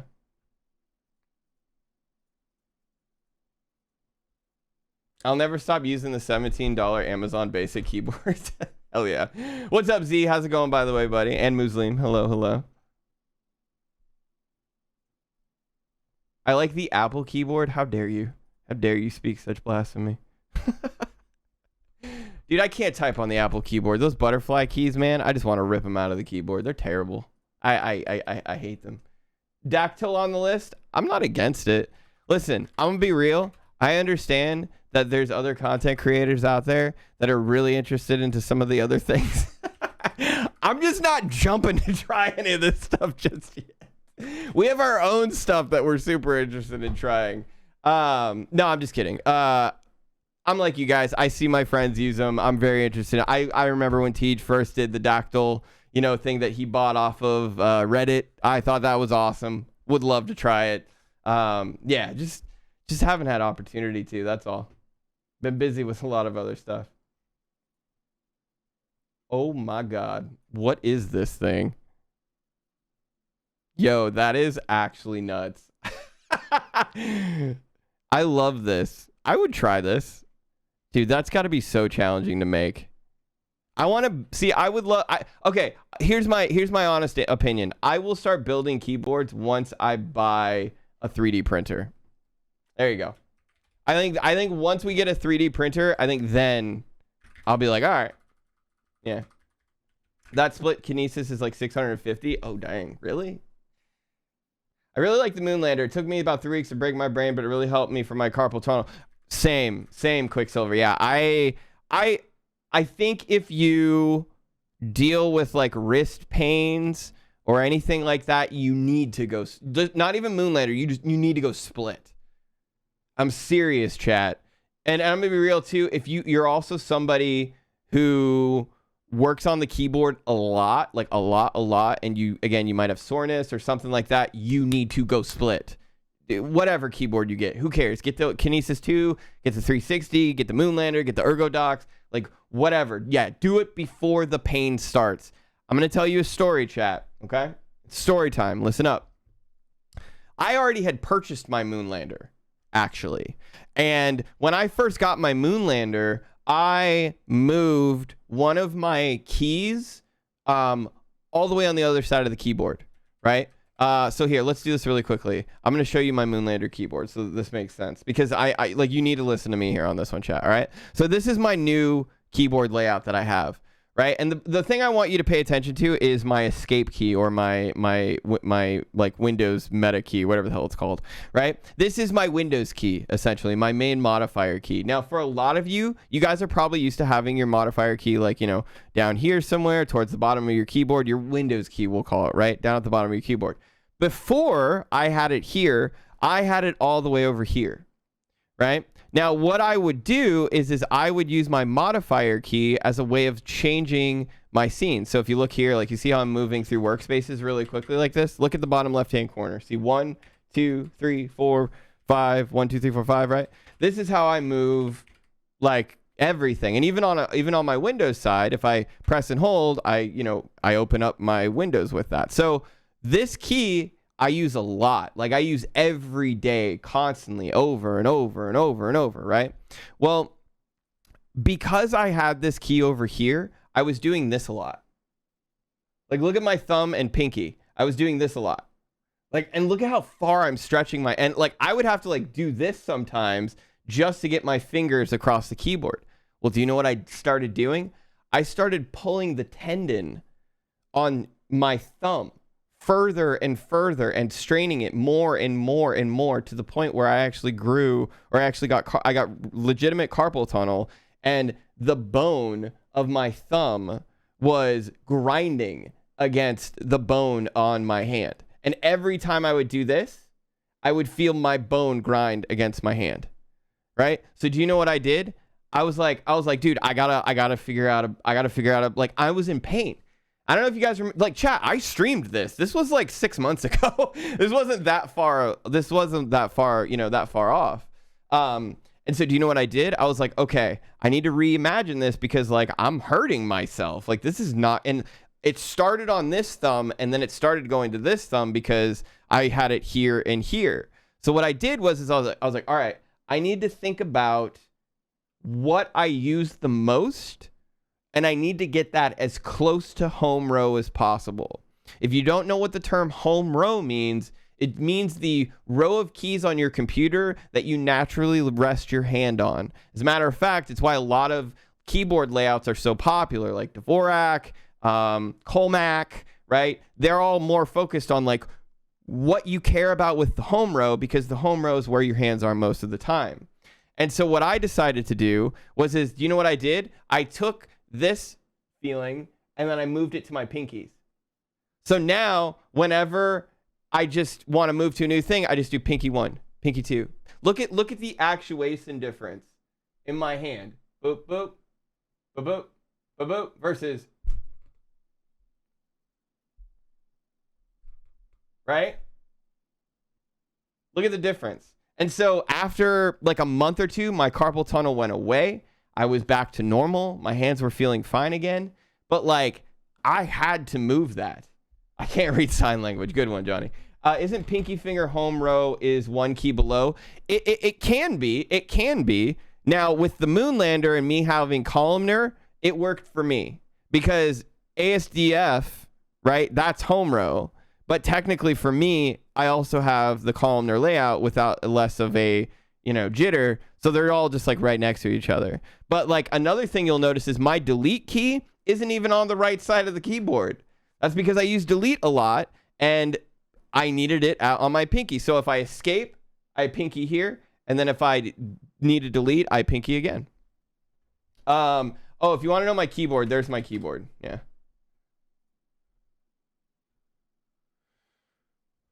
Why is the Linux logo and an escape button? Good question. So with a moon lander, you can do paused clicks, essentially, where you can have keys act as two different types of keys instead of one.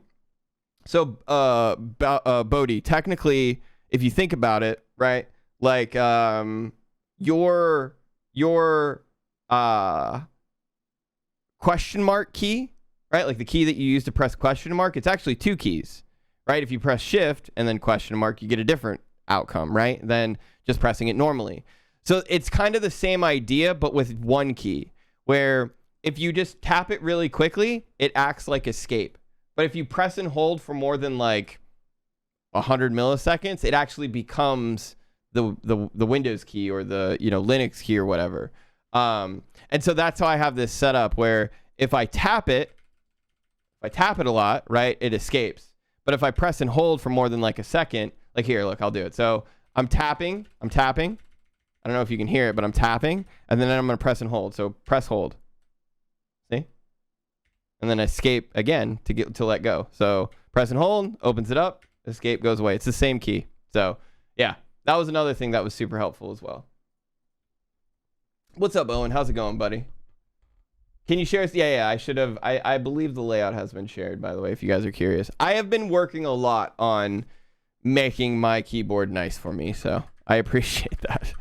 All right, so ordered cache behavior, path allow pattern, content allow methods, cache methods, S3 origin ID, headers origin, header or query string, false, cookies forward, min TTL. All right, we're gonna set these. Again, just to what this is for now. So here's a question: do we even need this ordered cache behavior? Like I'm kind of thinking like we just get rid of this, right? You feel me?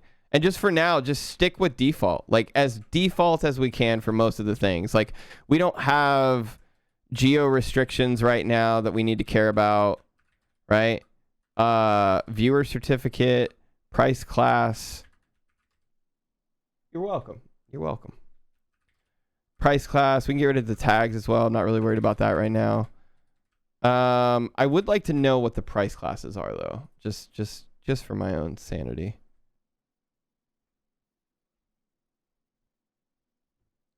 Take a look at the ADM3A and where your keys are. That Vim was. Oh, no way. Hold on, let me look at that.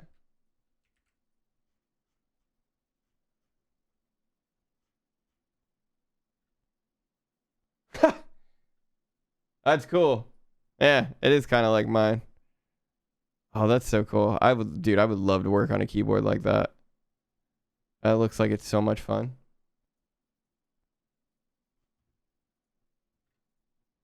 Going good, buddy? Busy? Me too, bud. Me too. Basically, global or North America only. 100 is the cheapest. Oh, okay. 100 is the cheapest. Let's do this. CloudFront. What is it called? Price class? Choosing a price class. Yes, please. Okay, here we go. Price class 100. All right, so we get standard America, Europe and Israel. We don't get South Africa, Kenya and Middle East. We don't get South America. We don't get Japan. We don't get Australia, New Zealand, Hong Kong. Well, you know what? That's totally fine because we only work as a company out of America and Europe and Israel. So yeah, price class 100 is perfectly fine. We unfortunately cannot do business in any of those other countries, so it doesn't really matter. At least I don't think we can. Yeah, no, we definitely can't. We're only an American insurance provider. I think we are. I think we are. I don't know. For now, it's fine. The cheapest is the finest. Okay, so let's look at what we've got so far from the top. And again, I'm going to go through this super quickly for all of you just tuning in. You beautiful faces, you. Hello. Listen up. So I am working on something for Hippo, which is a company I work for. The TLDR is that I work in DevOps. I'm a senior software engineer. I've been doing it for quite some time. And recently I got reached out to by my manager, who wanted to explore the possibility of moving our front ends from containerized deployments to static front-end deployments. What does that mean, BG? Well, it means when you put a container in the cloud, you're going to pay some amount of money a month for that. Well, realistically, anything you put in the cloud, you're going to spend money on it. But depending on what you do, right? Depending on what you do and how you implement it, it will cost you more and or less, right? With a backend, like a database or like an API or something like that, makes sense to throw it into a container, run it in the cloud, and bam, bam, boom, you're done, right? Front ends, though, might not necessarily need it. Now, if you're running like an SPA, or I'm sorry, not an SPA, if you're running like a full web app where it's like, Next.js or whatever, all that other stuff, then you'll probably still need a node process. But if you're building just like flat files, right? Good old fashioned React front end, compiled down to JavaScript and, all that good stuff, then you probably don't even need containers. Like you probably don't need containers. You probably don't need services. That help support containers. You probably don't need a lot of that stuff. And so that's really what my manager hit me up about, was like, hey, could we save a lot of money by putting our front ends in a static deployment? And so what I'm working on is a draft that I created last time we were streaming, of essentially what that would look like. We're designing the proof of concept right now. We're actually building the automation for it as well. Like, this is all real Terraform automation that we are going to deploy here in a minute to test our stuff. But what we're trying to deploy isn't as important as just trying to see how it works, looking at all the caveats. We've been talking about caching. Nohatsi in chat has been, helping us out with that, as well as other people in chat. Like, the whole idea here is that we're trying to, get all the kinks worked out before we try really putting, like one of our front ends in the cloud, because we might be able to solve a lot of problems without having to look at it and be like, oh, well, this front end's also got all these other crazy requirements. It's like, well, no, let's get a baseline set up first. And then once we have that baseline set up, we'll add more to it and add more to it. And so this automation is pretty straightforward. We set up the Terraform provider, right? AWS in this case. We then actually tell the AWS provider itself what region we want to be in this case, US West 2, right? We set up a origin ID for our front end, origin ID example front end, and then we also create our bucket for it, right? So our bucket is actually example front end 2. We then set up a bucket policy, which enables only our access identity to access it from a CloudFront distribution. As a matter of fact, let's put this here. And then you know what? Just because it makes more sense to kind of have all these together, let's just move this over here as well. So it's a data object technically, but whatever, it is what it is. Okay, so then we say we create our bucket policy. Our data object can actually go here before the bucket policy. There we go. Okay, so we've got our bucket, access identity, policy, document, the actual policy itself, and then we create our public access block. Let's go ahead and do that here. There we go. So bucket, public access block, CloudFront origin access identity, IAM policy document, and then the bucket policy that gets attached to it. Okay, and then we finally get to our CloudFront distribution, where we say our origin, which is the domain name of the bucket, or the bucket's regional domain name. We set an origin ID, and then we tell it which access identity it can access the bucket through.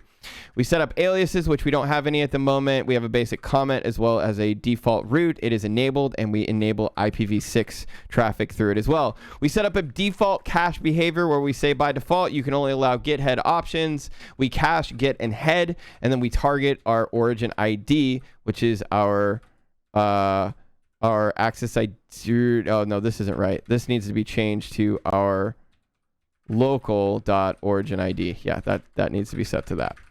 Okay, and then forwarded values. We're not forwarding query strings at the moment, and we are not forwarding cookies. However, there's a solid chance we're probably going to need to. Viewer protocol policy, allow all min TTL 0, default TTL, max TTL. That's all good. Price class, price 100.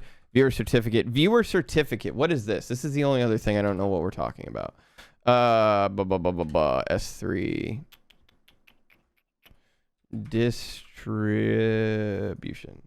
Hey, yo, what's up, K-Bray? How's it going? I've been wanting to ask you about Nats. I took a workshop on it at GopherCon last weekend and it was very interesting.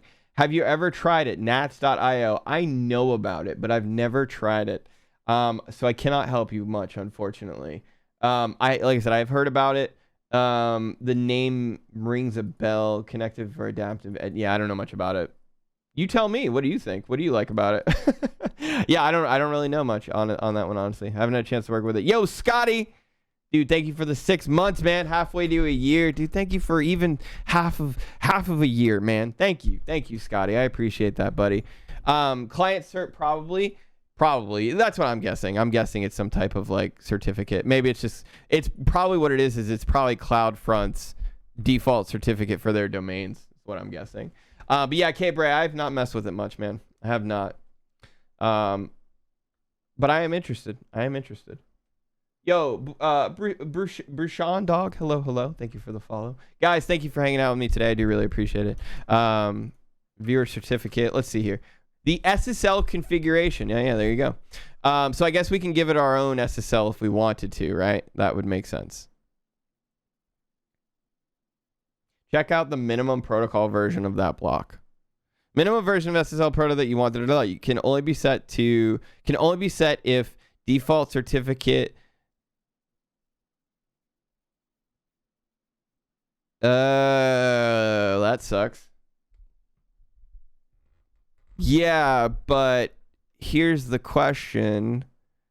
If we don't do a CloudFront certificate, we have to provide our own, right? I'm new here, but did we already talk about the CI? No, we haven't yet. War control. No, we haven't talked about that yet at all. We're only putting the infrastructure in place right now, my friend. Yeah, we're just putting infrastructure in place. We're putting stuff in the cloud. It's just saying you need to map a custom domain. Once you map a custom domain, you're good. You mean that's the resolution? So here's a question then. We are going to okay, so for now we'll leave this the way it is, right? But if we map custom domains, then that means that we're going to need a wildcard SSL. Like here, follow me for a second, chat, all right? This is the fun part about DevOps. This is the chess part about it. So, okay, we go with a custom domain, right? Well, if we go with a custom domain, we're going to need a custom SSL, right?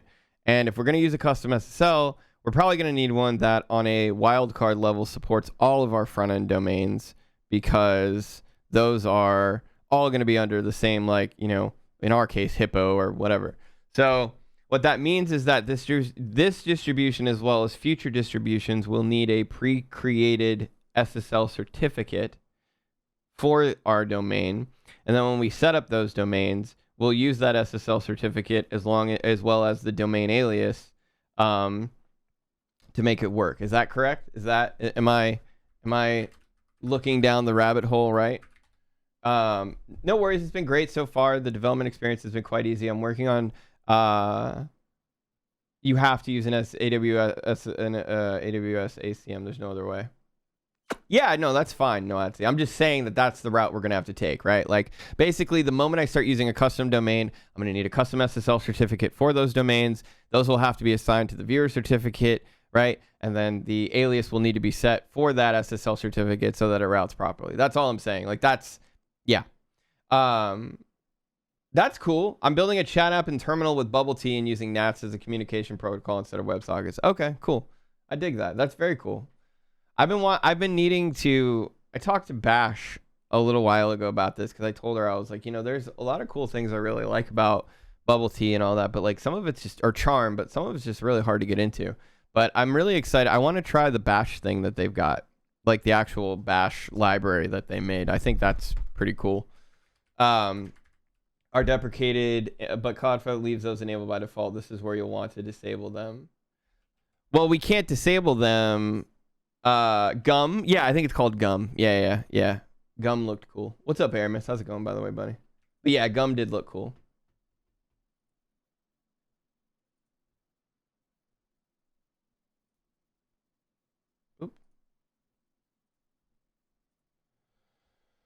Yeah, learning bubble tea at the same time. It's fun, but has a learning curve. Yeah, that's what I've heard. So the default is TLS V1. If you're using custom...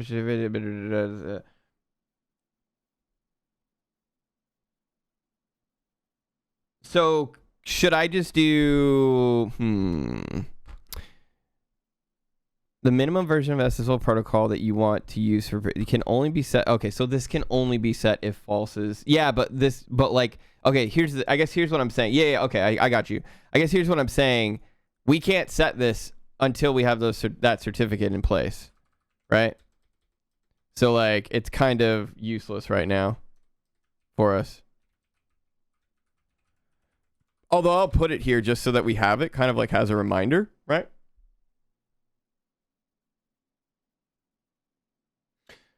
What's the point of a .lib for file for DLLs when it's possible with Win API functions to find your resources by name at runtime? Surely the Windows compilers could just generate this code themselves. Dude, I don't know. I'm gonna be real with you. I've asked myself that question before in the past. I don't know. I don't know enough about like Windows and like why they separate like specific parts of their build into different files. And I mean, it's all about, I would imagine a lot of it's about standardization, right? Like, a lot of it's about accessibility, stuff like that. Because I mean, you don't have to build you don't have to build an exe or whatever. Well, I guess if it's a .lib file, it's a different thing. But I don't know. Yeah, hang up. I can't help you on that one, but I'm sorry. That's it. You're asking the right questions, and unfortunately, you're asking the wrong person. I do not know. I also use this SSL support equals SNI only. I don't think we need SNI. Like, hang up to give you more of a little bit more, like, you know, I know that, again, you can build, you know, programs very differently to where you're like, include the libraries or the DLLs and all that stuff in the actual binary. Like, I know there's different ways of doing it, but I have not gone deep enough down that road to be able to be super effective. Orca might know. Orca might know. He's worked with .NET and all that shit quite a bit. HCL, Orca, shut up. I'm making something super quick. So I don't think that we need anything else in this, right? SSL support method equals, but like, again, I don't know. That's how you want to serve HTTP. One is VIP or SNI only. To use dedicated IP as a mega car extra charges. Oh, okay, I see. Yeah, we can do that. That's fine. That's fine. That's probably the best idea anyways, honestly. You have to specify it once, but like, I don't think you have to, like, I think this will work without it, right? All right, so let's go back to our chart. So we've got our bucket. We've got all of our policy stuff set up. We've got our CloudFront distribution. I mean, at this point, should we kind of just like should I go ahead and apply this? Is there anything else we feel like we need to add? Or should I just go ahead and apply this and see? So what we've got so far, again, we set up Terraform within, we set up Terraform. We set up AWS. We set up a local origin ID. We set up our AWS bucket, our public access block, right? We set up our access identity. We have our IAM policy document in place. We then have our bucket policy and then our CloudFront distribution. So at this point, if we apply this, right, we should get some random CloudFront domain and it pointed at a bucket. Add an S3 object resource for testing.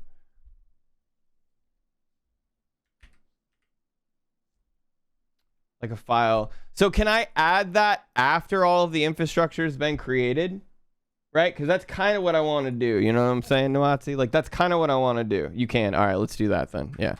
It's not going to replicate the first time, right? I guess that's my question is like, do we want to try and get it in first so that it replicates it automatically, or am I going to have to go and redistribute it or replicate it or whatever it's called? Like, again, I've worked with CloudFront before. I've got a decent understanding of it. I don't remember a lot of this stuff. I've never done anything that is just Windows compatibility since uni. I hate Windows desktop development. I've left operating system hooks to the library developers, at least for .NET. That's fair. Well, I wish I could be more helpful. Hang up. CloudFront won't replicate anything unless you make a request. Doesn't matter. Okay, hell yeah. All right, let's do this. I don't think there's anything else. Yeah, I think at this point, like, you know, we're kind of there, right? So let's try it. I say we try it, chat. Let's try it. So we're gonna get rid of this. Let's do plan. Cool. Okay, insufficient restriction blocks. At least one restriction blocks are required. Oh, okay. So I deleted something that I guess I needed.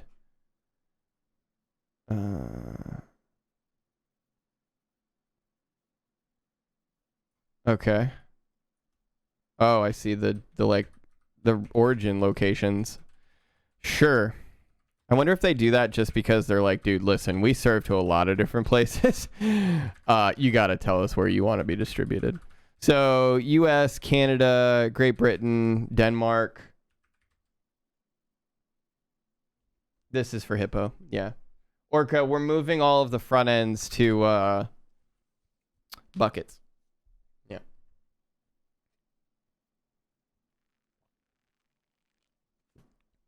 I might be wrong, but I think bucket owner preferred is required on OAI. Where is that though? Owner. Where? Well, I don't even. Where is that as an option? I don't even see that as an option. Yeah. So basically, Orca, we are moving to AWS 3 bucket ownership controls. Yeah, we're basically moving to S3 buckets with all that stuff. AWS S3 bucket ownership controls. Oh, Jesus. What is it now?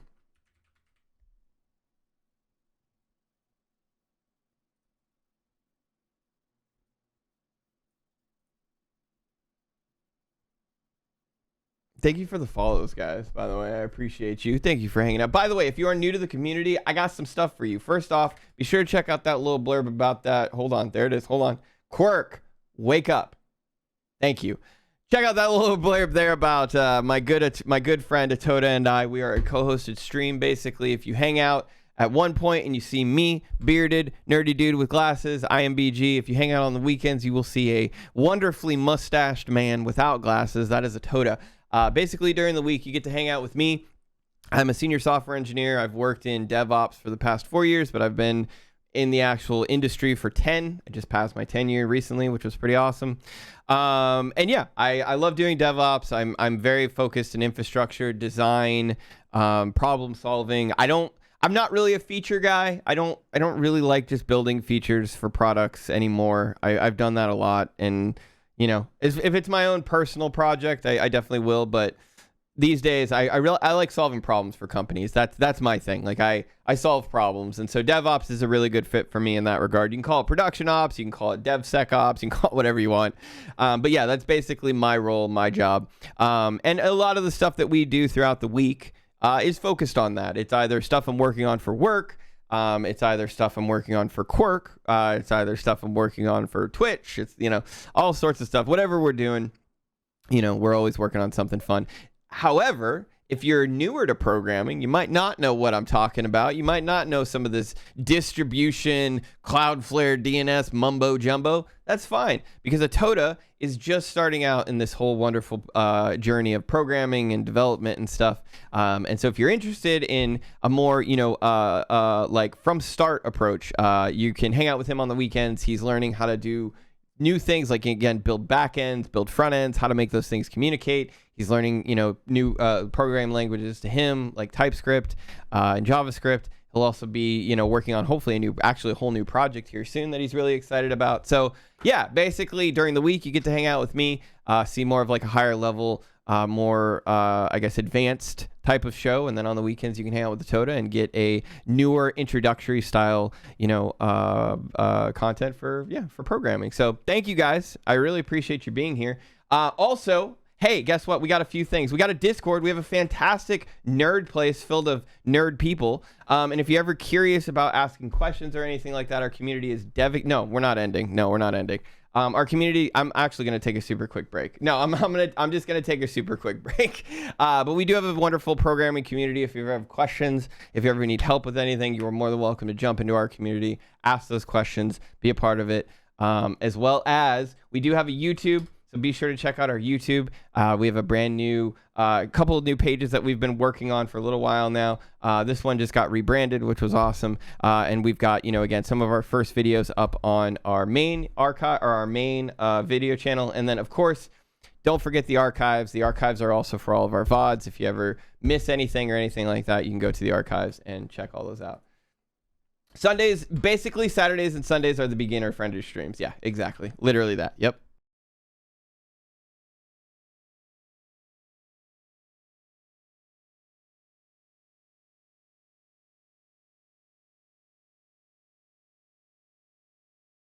Wait, there is a screen? So there's not a schedule except for just kind of like what we do, right? During the weekdays, you hang out with me. During the weekends, you hang out with the Toto. That's really the only like schedule we have.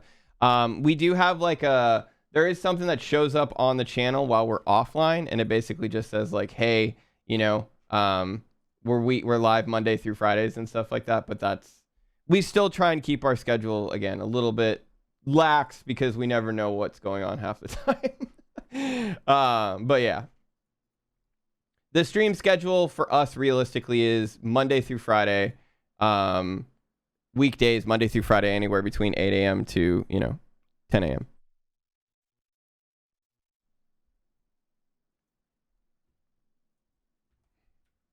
All right, so I think what we're gonna do now is, now that we've got all of this in place, I think we're gonna apply it, chat. So let's do plan now. I think that was the only error we had. Boom. Okay, so there's our plan. Let's apply it. All right, here we go. Yes.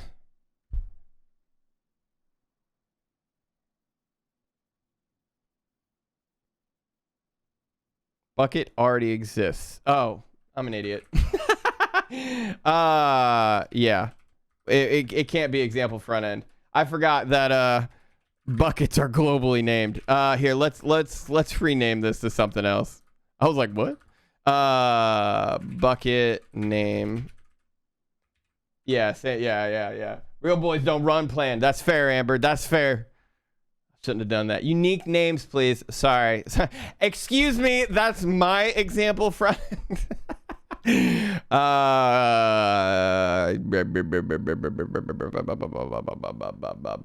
right, here, let's do this. Random name generator. Oh, no. Random word generator.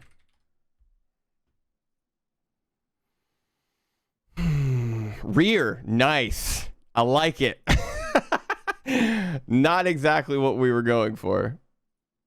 Agile bird. I like that one. Wait, what? Holiday motorist. There's also a Terraform data source for random stream. Rear designer. Bucket is about to be your baby. Yeah, right.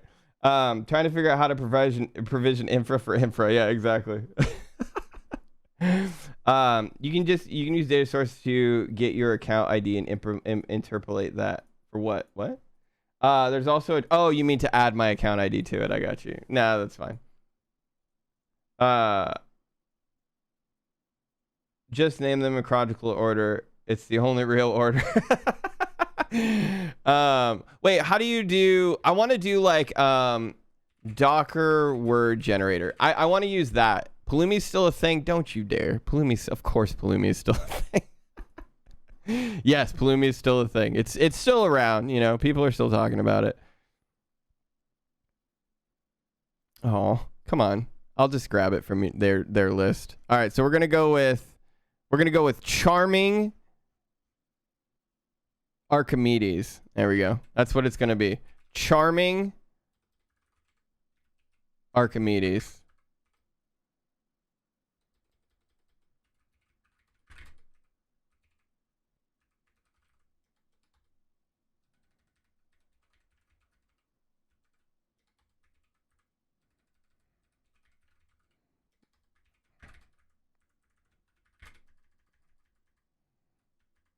Mm.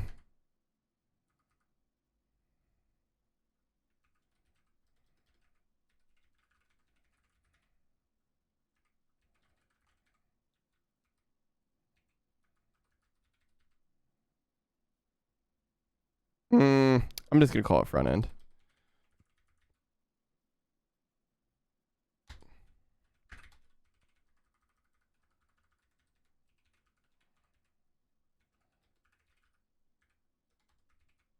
Okay. So locals bucket name. Let's call this static front end. So this makes a little bit more sense. Static front end. Static front end. Comment. Example static front end. I swear to God, when you guys go in there and grab that bucket, we're gonna fight. Use your wallet seed. Oh yeah, bro. Yeah, let me just pop that in there really quickly for you. Totally. Yeah, that seems like a great idea. Static front end. Static front end. I'm doing this purposely because this is technically like the template name. So I'm kind of trying to see if this would be an issue or not if we did it like this. Front end static front end. Use only secret keys as names. No reference to what though? Ultimate cryptography. I'm not gonna lie, I've actually thought about doing that before because you're not wrong. Like, how would they know? They'll never know. They'll never know. How would they know? Use Vim, my goodness. Search and replace. Nohatsi, I'm going through the code. All right? Shut up. All right? I know I could do this if I wanted to, but guess what? I'm not because I'm going through the code. All right? So just let me inefficiently go through the code the way I want to, okay? Shut up. They'll know from the sticky note on your desk. That's fair. Yeah. I didn't realize we were talking old hacker way. Yeah, exactly. What's his name? Nikon. Lord Nikon is gonna, come to my office. He's gonna, pretend he's a package delivery man to look at the, post-it note. I know. I've seen the movie, man. You're right. You're not wrong. What's up, Babe Cafe? How's it going? Browse with the mouse now. Okay. Does this just hurt you, chat? Does this hurt if I do this? Mr. Kappa, dude, thank you for the prime. Those Bezos Buckies, thank you, my dude. For the 2 months, currently on a 1 month streak. Thank you, man. You could have given that to any streamer. You gave it to us. Thank you. Thank you, thank you. Does this trigger you, chat?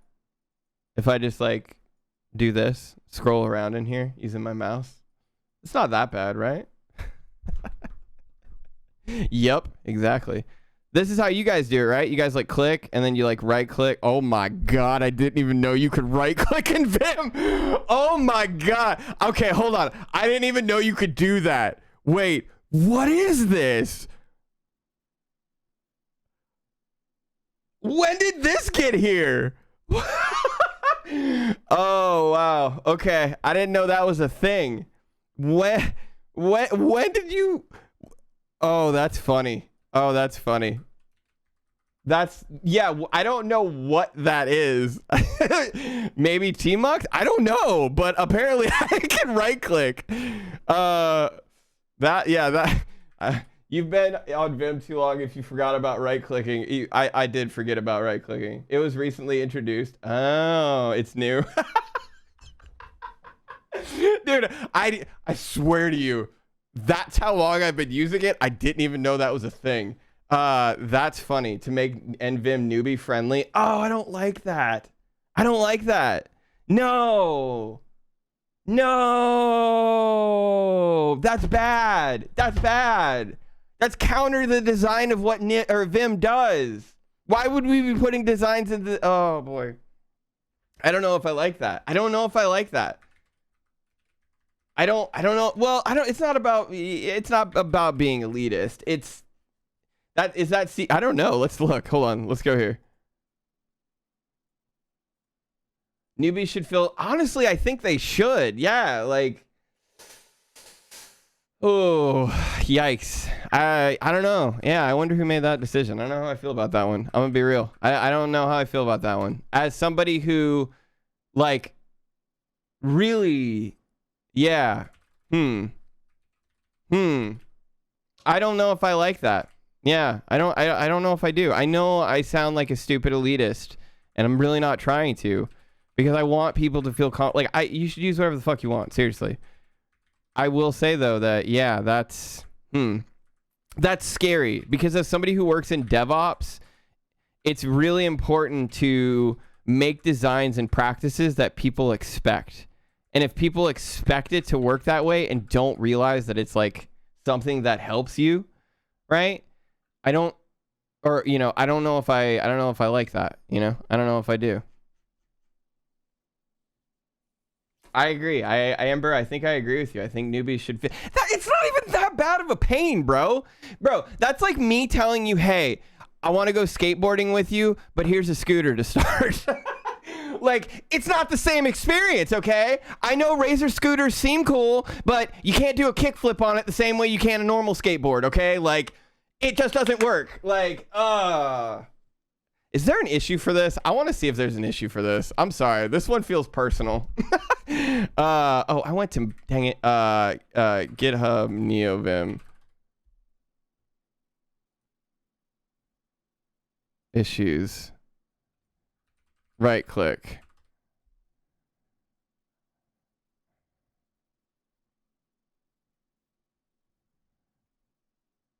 Although here says, it's already been added though, dude. Like, I can't be that complete who's just like, I know we just added this and we're trying to help people, but this is stupid. I don't want to be that guy. I don't want to be that guy. Ugh. Did they even have a freaking discussion on it at least? Please tell me we at least talked about this. Oh, here we go. It's bad and you should feel bad. Here we go. Okay. For developer coming from windowed IDEs, context menus can be very helpful, which, okay, sure, don't disagree on that one. There should be a context menu in which can be opened by a key combination or normal mode. Standardization. No, I don't think this is what this is. Oh, look, it's Tej. Yeah. I like how Tej is like, I don't understand what this means. How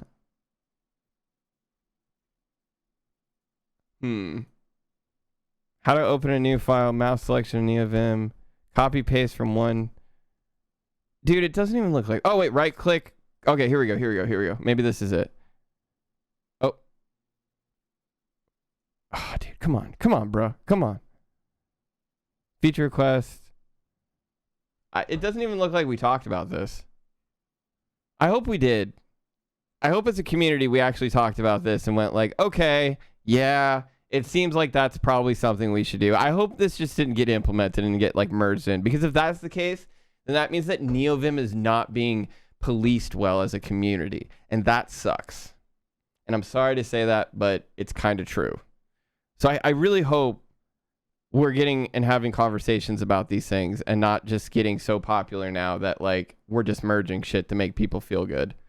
Because like, that's a little scary. Not saying anything bad like it's happening already.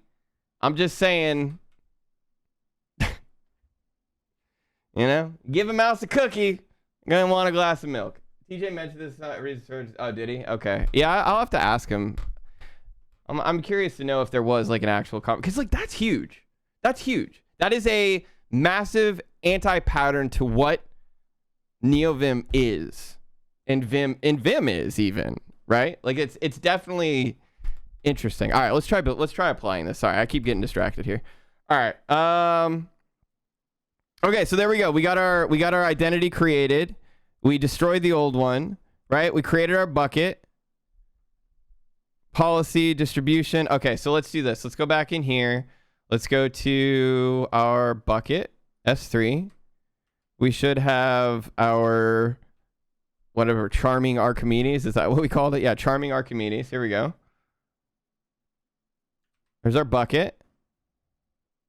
So let's go to Cloudflare now, or CloudFront. Oh, God, there's so many cloud names. CloudFront.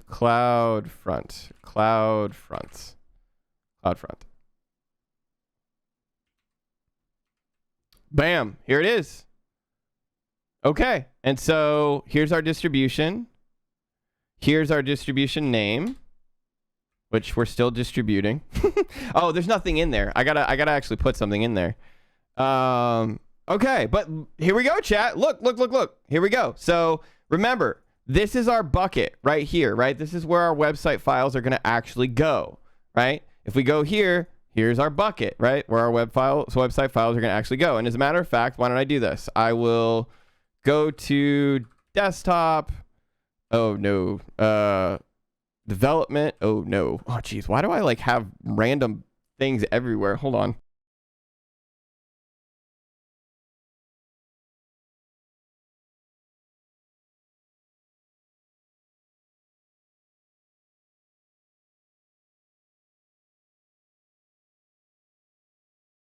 Never mind. I'll just do it right here. So we'll say touch index.html. Head body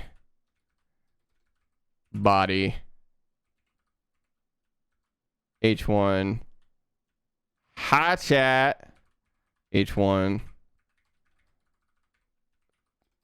title alt F4 rules. Wait, no, rules. There we go.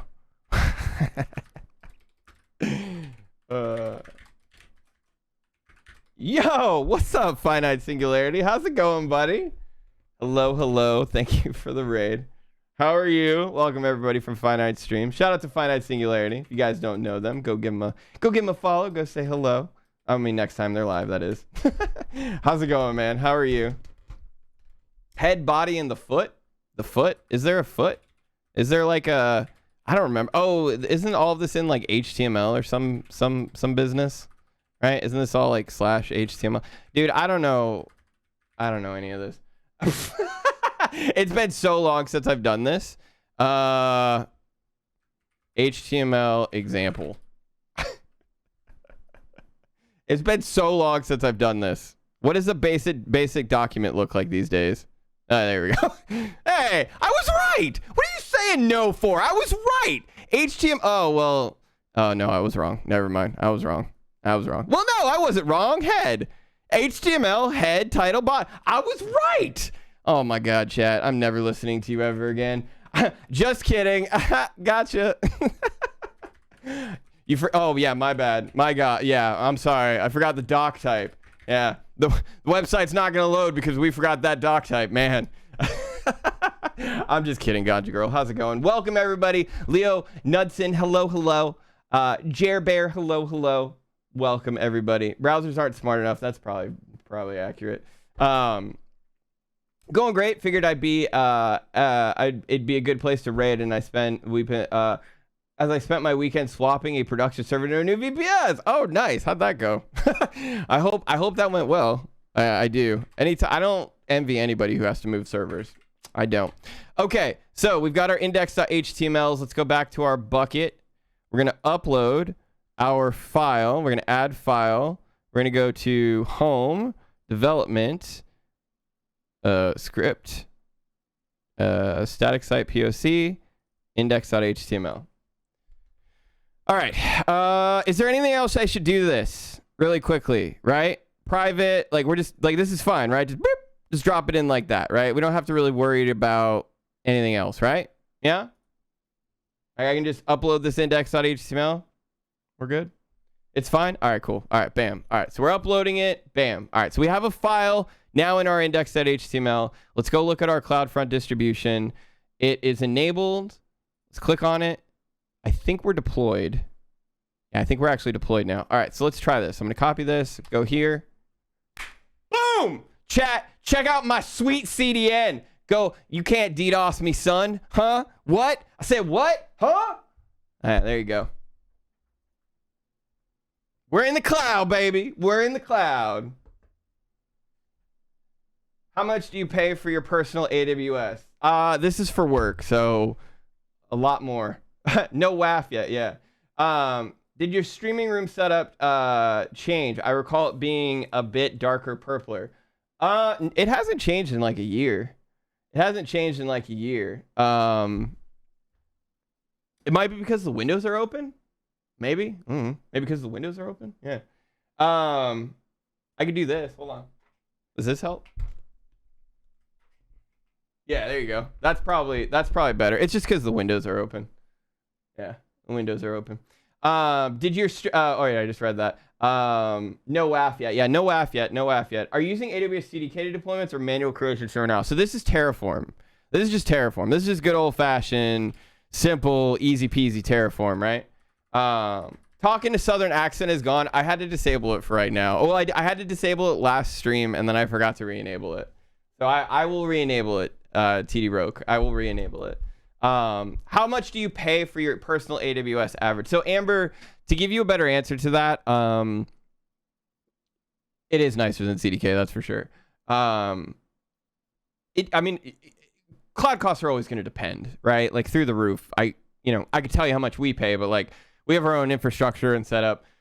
What I can tell you is for Alt F4, the company, like whenever you guys subscribe to us, whenever you guys donate to us, all those funds go into the company, right? So like whatever that pays for Amazon, we spend around $300 I think a month on cloud costs, and we'll probably cut those down now that like I'm more aware of like what we need long term, right? Like we know we're gonna need Kubernetes for a while, so we'll probably buy like, we'll probably put ourselves in like a year contract so that we have a bare minimum of servers and we can save money on that, right? Like those are the real ways to save money on Amazon, in my opinion. Yeah. Do you guys want to see the cluster? I could show you the cluster. So if we go here, we go to EKS and we go to, oh, we're not in Virginia. Whoops. Yo, Inside Sources, what's up? Oh, geez, sorry, chat. There we go. So here's Alt F4 LLC. Here's our cluster, right? This cluster is a 3-node, hang on.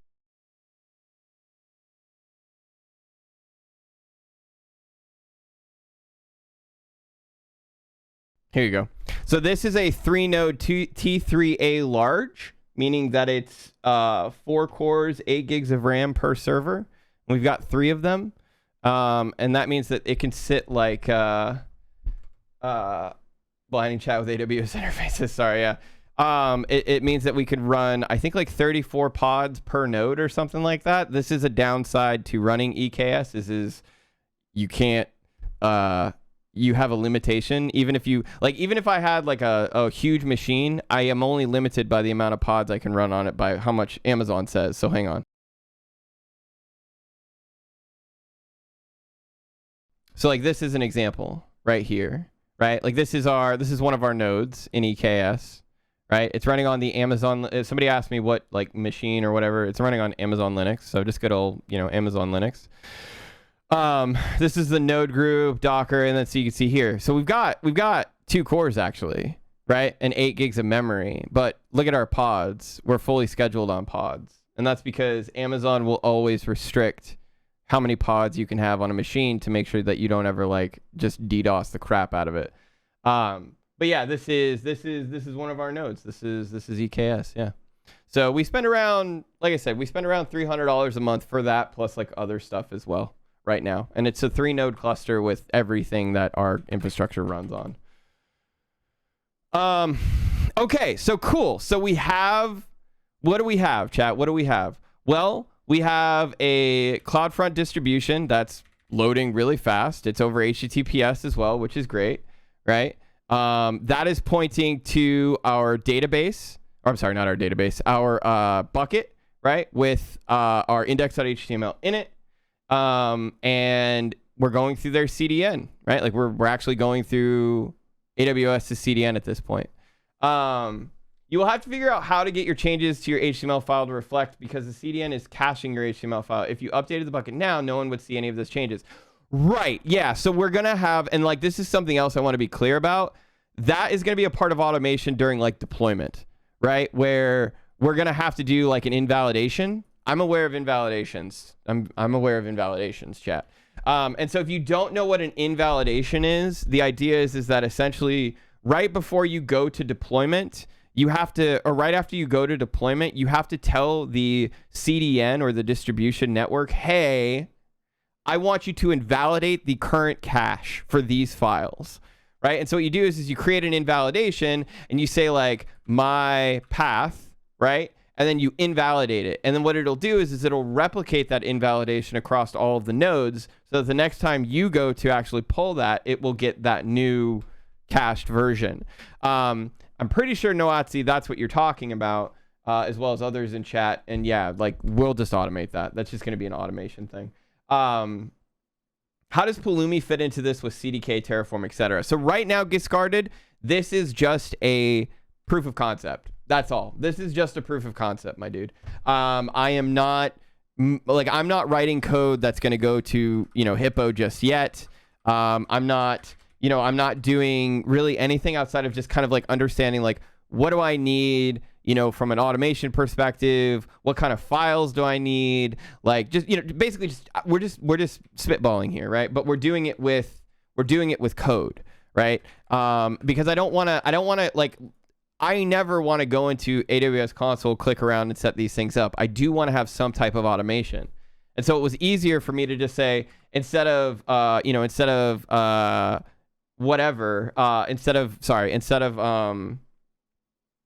I trying to say?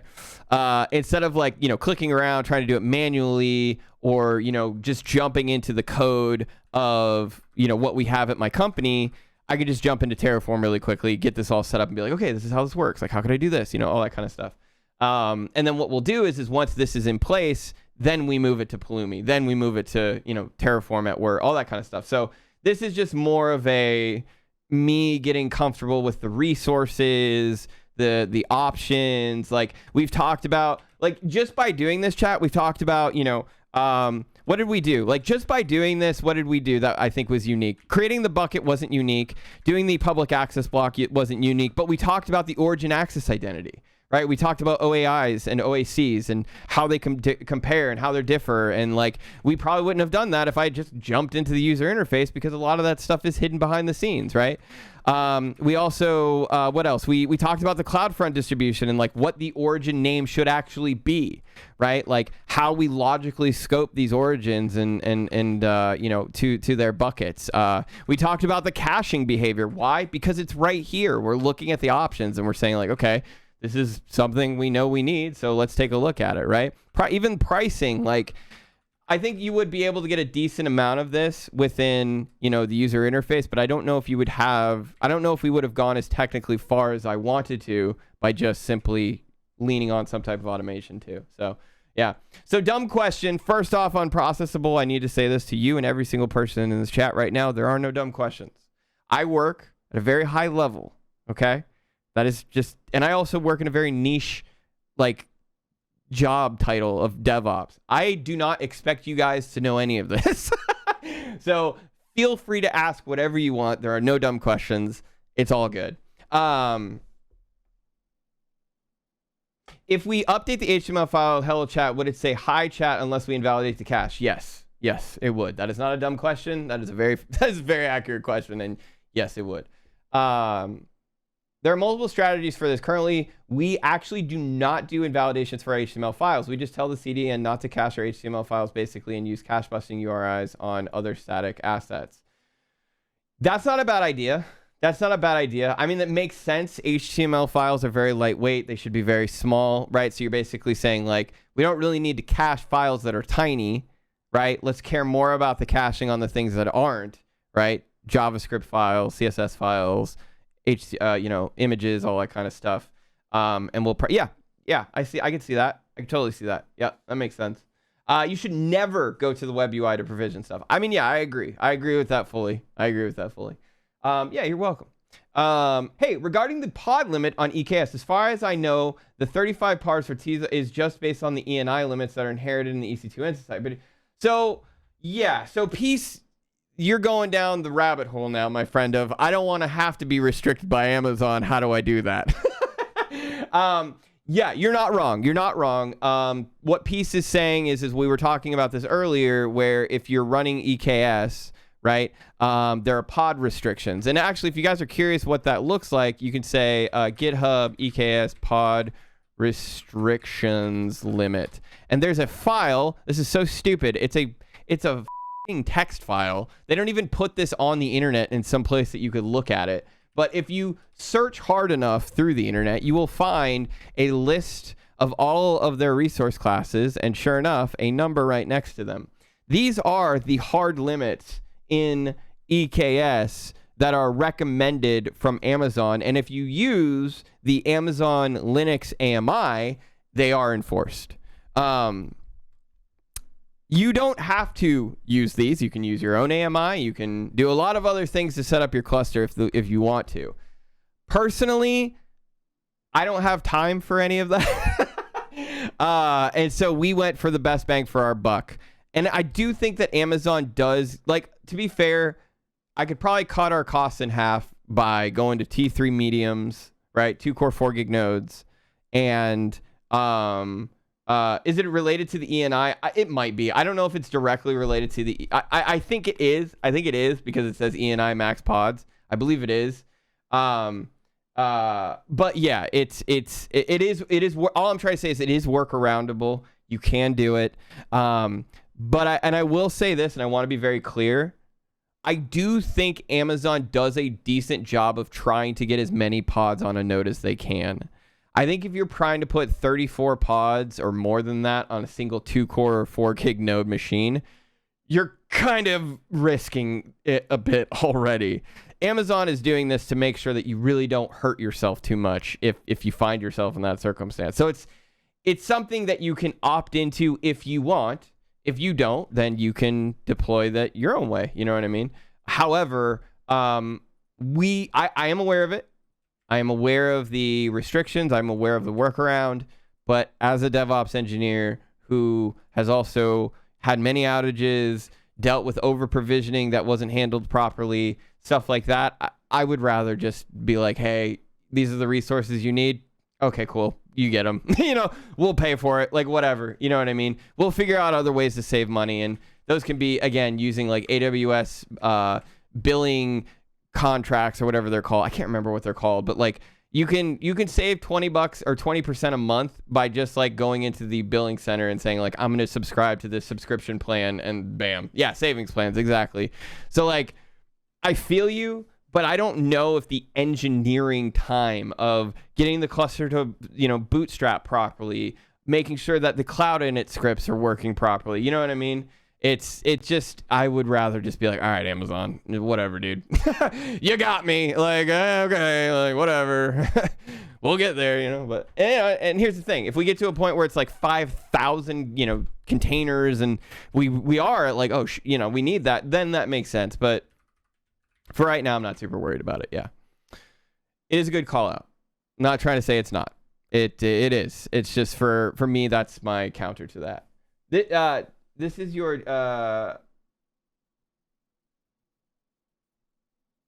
one little pat. Yeah, that's fair. Yeah, something changes in the API, other things like that. Provisioning starts breaking. Yeah. All right, Amazon, get my money. Pretty much. Yeah. My time to first byte. Oh. Let's take a look at it.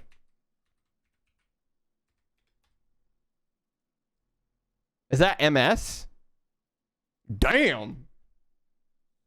Is that yeah, that's fast. Damn. Yeah, that's pretty good. That's pretty good. So here's something else. Honestly, Noatsi, I think I know what you're doing now, and I appreciate that. So here's what's interesting. That is to CloudFront, right? Let's go to Quirk really quickly. So if we go to portal.quirk.tools, it's faster?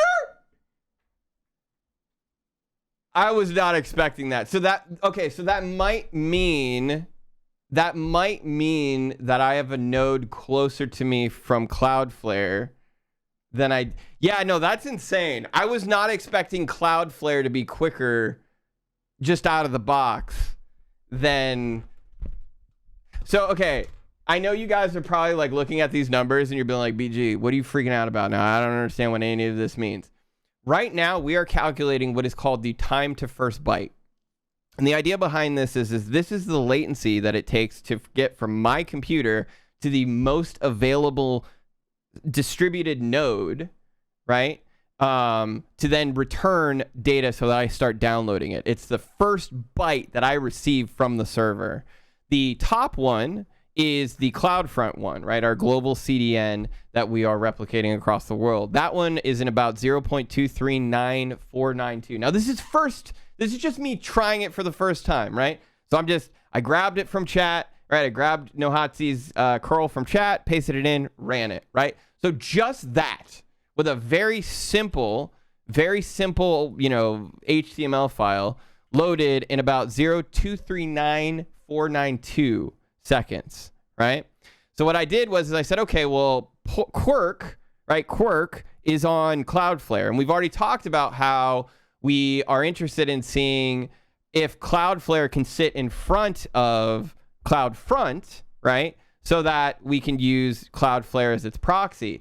The challenge here and the concern here is that time to first byte might be delayed, right? Because we're going to go to Cloudflare and then the CloudFront, and Cloudflare doesn't always have, Cloudflare doesn't have as many replicated nodes as CloudFront does. It doesn't. However, when we first tried it, we got it in 0188. So that's kind of crazy that just comparing the two CDNs, again, CloudFront on top, Cloudflare on the bottom, Cloudflare's already responding faster. That's kind of crazy. They're close. No, and I mean, listen, so 239492 to 018586, I will put money on the fact that you will never recognize this. This is so undiscernible from the human, thing, perspective, that yes, you're absolutely right. You would not be able to tell very much unless you actually measured it and went okay, I see the difference. So from a human's perspective, this is negligible. There's really not much of a difference yet. However, again, it is interesting to see just out the gate. For example, what you guys could do is you guys, here, try this yourself. Try this yourselves. I want you guys to do this, all right? Run this first command, right? And then, well, if you have JQ, it might not work if you don't have JQ. You got to have JQ. There's a program called JQ. Go look it up. But if you do have JQ, this is all regional, right? So this is all regional. So if you run those two commands, tell me your numbers. Tell me your numbers, because you might be closer to nodes than I am, right?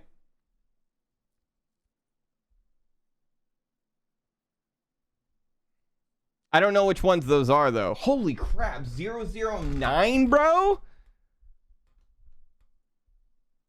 You guys are close to your nodes. Okay, so the first one, okay, so that makes sense to me. So anybody outside of America, I almost feel like Cloudflare's going to respond slower. Did you just hack my computer? No, I didn't. I almost feel like anywhere outside of the US, Cloudflare is going to respond slower. EU? Okay, yeah. CloudFront, Cloudflare. I'm Germany, 09.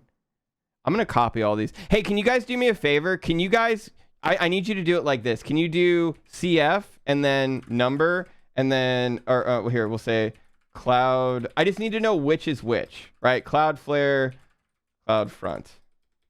Put the Cloudflare one first, or no, put the CloudFront one first, because that's the first one I did. Yeah, CloudFront and then Cloudflare. So do it like this: CloudFront, Cloudflare. This one is the CloudFront one, the first one. And then the Cloudflare one is the second one. Do that. Give me those numbers, please. And tell me where you're at as well. Give me your region, right? So US, EU, whatever. If you do that, because then that'll help us actually see where, because here's the thing, Cloudflare might not be great outside of the US. You know what I mean? EU. Okay, perfect. Thank you. Hell yeah, this is awesome. Gothenburg. Okay, CloudFront. Okay, hold on. Let me, hold on.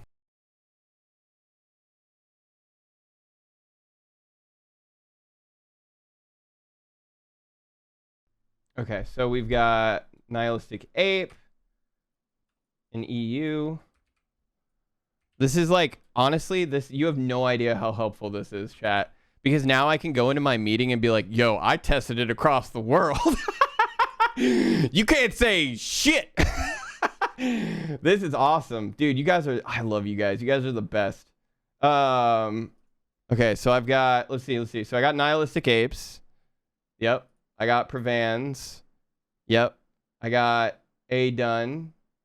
US, right? Yep. Okay, Noatsi.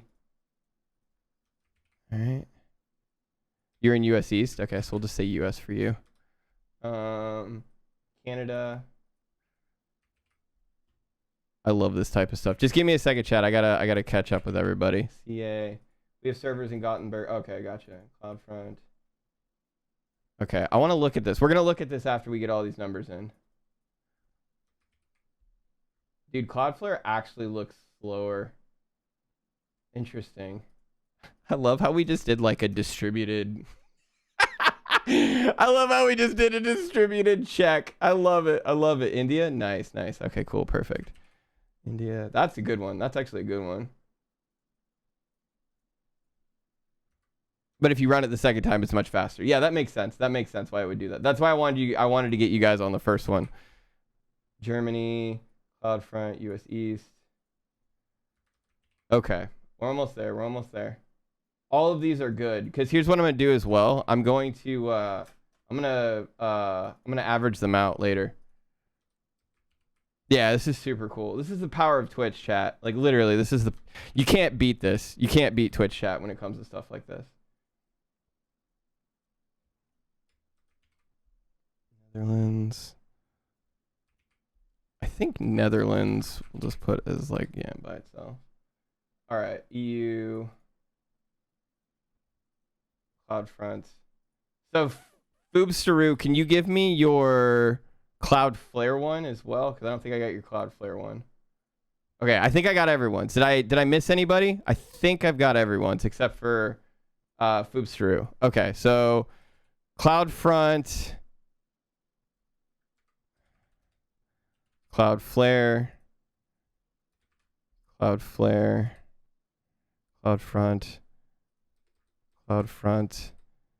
Cloudflare, Cloudflare,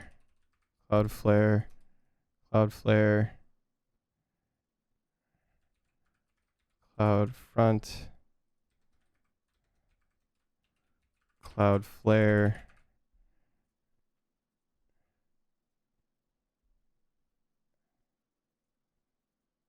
I use this one. Oh, okay, there's another one too. Thought you were a Vimmer? Oh, I'm throwing this in a text edit right now, bro. Calm down, all right? Don't make me slap you in the face with my Vim config. All right, is that better? I'm sorry, I'm using VS Code not what it's meant for, and I'm just using it as a notepad. Does that not please you more that I'm not using VS Code for what it's meant for? Because I thought that would have been funnier. It's region locked, so you can't. Oh, you can't. What region are you in? What region are you in? Oh, Cloud Ping. Okay, nice. So this is CloudFront. Cloud. Give me a second. We've almost got all of these in place. Okay. So let's look at this. So if we look at CloudFront.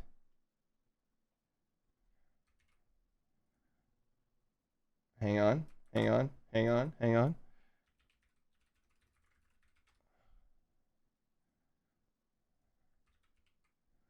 Oh, shoot.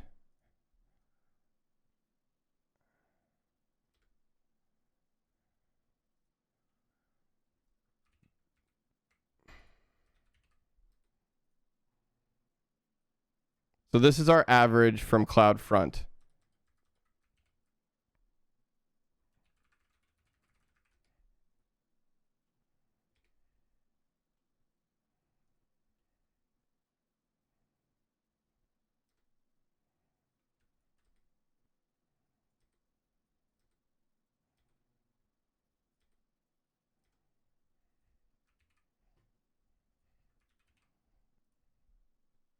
I was right. Cloudflare is slower.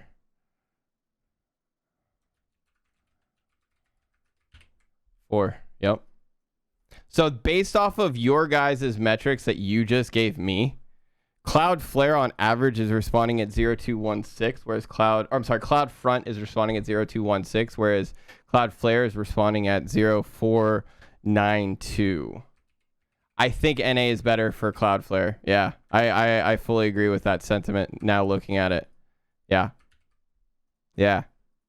Because if we look, EU, like let's compare. So EU, right? EU, basically outside of America, America. So we 2, 3, 4, right?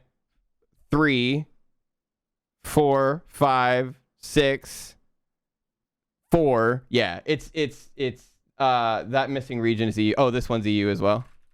Yeah. What numbers are these? So these are time to first byte. CloudFront. Let's do NA and EU average. We could. I'd have to break them down though. Time to first byte. Let's do NA and EU average. So we'd have to lump like I don't know if we could do exact basically it's more I think it's more so US versus non-US essentially, right? Or NA versus the world, really, from what I'm seeing here. Because like here, let me rearrange these to where at least like they're with each other. So for example, EU, right, out of the US. Okay, these are US, right? So these are US, CA, that's out of the US. This is US, right? What time is it? Okay, this is US. Oops, shoot. EU, again. Out of the US, India, Germany. What's up, RJC? How's it going, buddy? All right, US East. So this would be US as well, right? EU, yeah. And so this is all. So if we wanted to, all right. So here we'll do this. All right. So this is we'll say, this is our overall, right? Cloudflare. And then we'll say regional, right? US, non-US is what we'll say basically, right?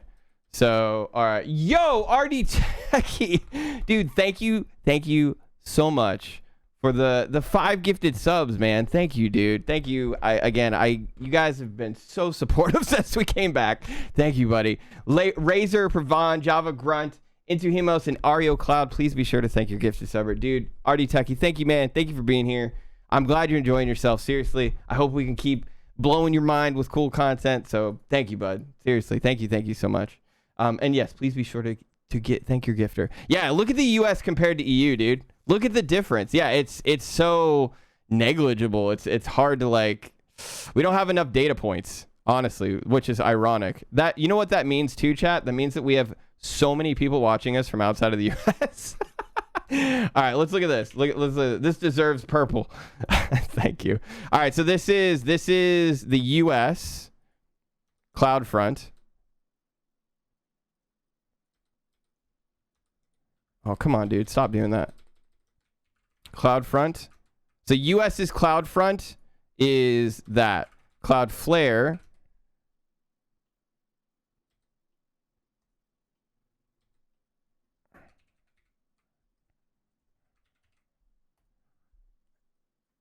they're almost the same, bro. Yeah. Wherever these 4 that we just did, they're almost identical. They're negligible.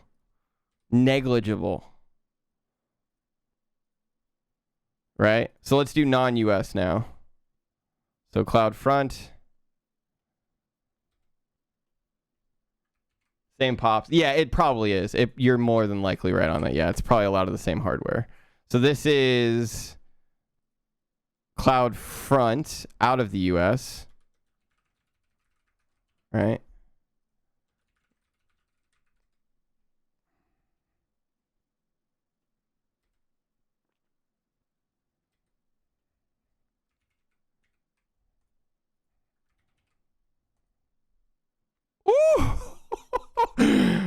Oh, wow. Yeah. Oh, wow. No. Oh, yeah, yeah, yeah. Yeah. Ooh, that's rough. Yeah. Plus run for CloudFront. Yeah. Look at the difference, dude. So, yeah, here's the thing. I'm going to be real. Look at this. This is for starters, thanks for tuning in. We do this every week. This is the kind of shit you get when you tune into this channel. I love the fact that we just did this. So we can literally, we just pulled from think about this, chat. We pulled from a random group of people, right, all over the world, and we had them do time to first bytes in 2 different services, Cloudflare and CloudFront, right? We then took all of your averages and we broke them down to be able to say, how quickly, what's better where, right? Essentially. Dude, look at this. This is insane. The fact that even with the 4 that we had, that's fine. There's 4 all over the country, whatever.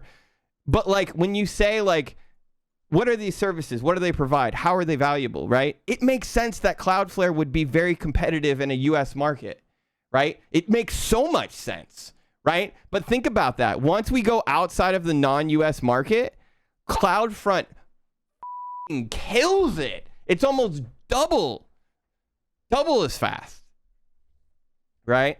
So that's crazy, man. That's crazy. Yeah, feel free to clip it. Seriously, feel free to clip it. It's just, that's cool. That's really cool. How much did Bezos pay you to say this? Hey, man, I'm a man of facts, okay? That's the only thing we do in this channel. No cap, straight facts. And that's all I can say. That these are straight facts, man. These are straight facts. Oh, here, I'll put this one over here because we lost the other one. We lost the other one on that one. But what about Fastly? Haven't tried Fastly. Just purely Cloudflare versus what's it called? CloudFront. Because these are what I'm testing for my company at Hippo. Yeah. Save the file. I will. Yeah, I could totally do that. Tell you what. Let's do this. Let's do this.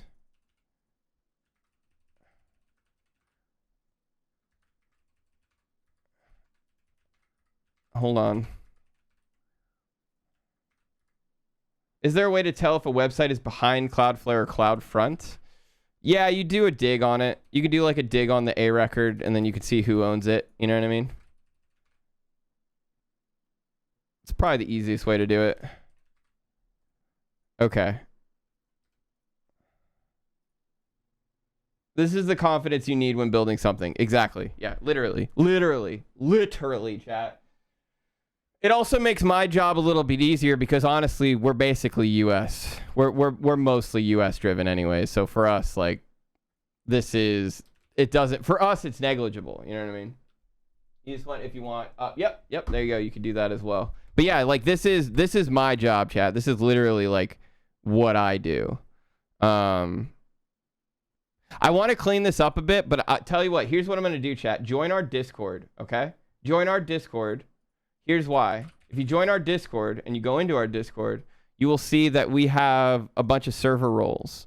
And one of these server roles is the Alta 4 wiki. That's because we post things on our wiki. If you guys don't know about our wiki, guess what, chat? We have a wiki because we do so many different things on stream and we have so different types of projects and things that we work on. We actually created a wiki to where you can go in and look at technical design documents that I've worked on in the past, things like that. I will add this to the wiki. And then if you're subscribed to this role, you'll get it in the announcements when I send it out later on today. But I will add this page to the wiki so that you guys can get it. Subscribe to the role. Make sure you do. And then later on when I post this, it'll go out as at Alta 4 wiki, I think. Yeah. And then all of you guys will get that. But I will add it. I want to clean it up because I don't think this is a really good way of looking at it. I'd rather make it so these are next to each other and then where it's coming from. So that's what I might even make it so it's US, non-US. So it's, easier to read. That was a really nice experiment. It was. Yeah, this is crazy. That's globally, right? So we'll say globally and regionally, is that right? Yeah, no, I agree. I super agree. Listen, guys, I try and give you guys the best, that I can, the most real life scenarios and stuff like that. And I'm gonna be real. I don't know how else we could have I don't know how else we could have tested that. I don't know of a more real life scenario test than me literally putting both of these things in these services and then telling people around the world, hey, hit my website and tell me what the time to first byte is. I don't know if we could have done a better test on that one. That one was pretty solid. That one was pretty solid. All right, what do we got?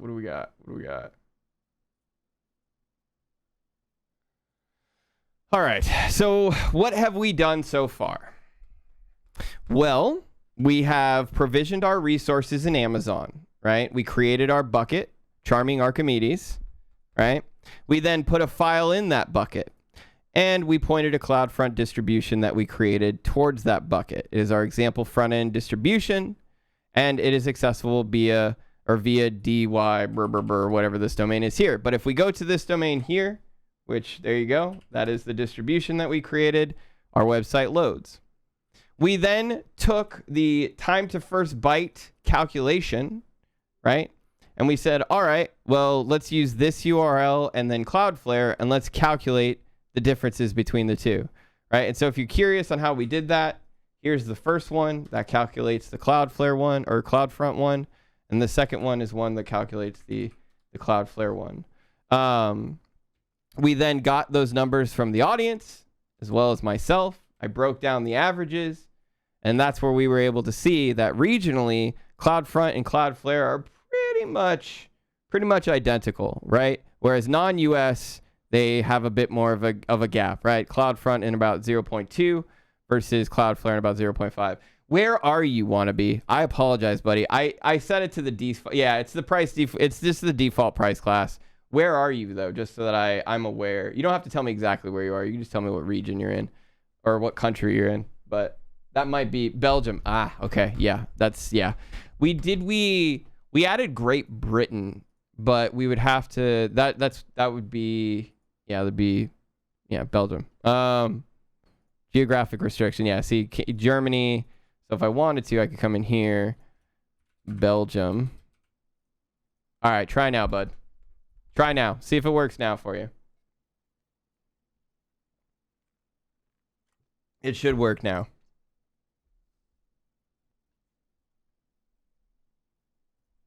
It might take a minute.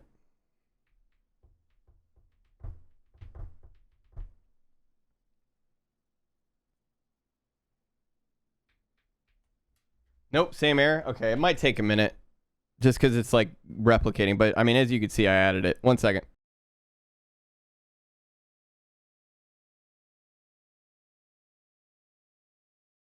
Go to the distributions list. Why? Oh, it's deploying. Yep. Look, chat. Yep. Noatzi's got it. It's deploying. So see how it's deploying my changes? That means that it made the changes, but it's replicating it everywhere. Good call. Good call.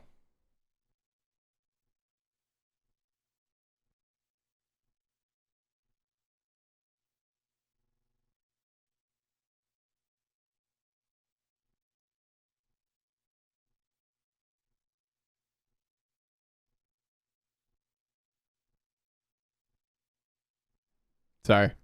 I was looking at work stuff. Let's see if we're still deploying. Yeah, we're still deploying. Doesn't Cloudflare have a longer way to the data in this setup then? So let's talk about that a little bit before we go any further. What's the reason for blocking some countries? Botnets. Like, for example, China's got a ridiculous amount of botnets that originate from it. Germany, or no, Russia, not Germany, Russia as well.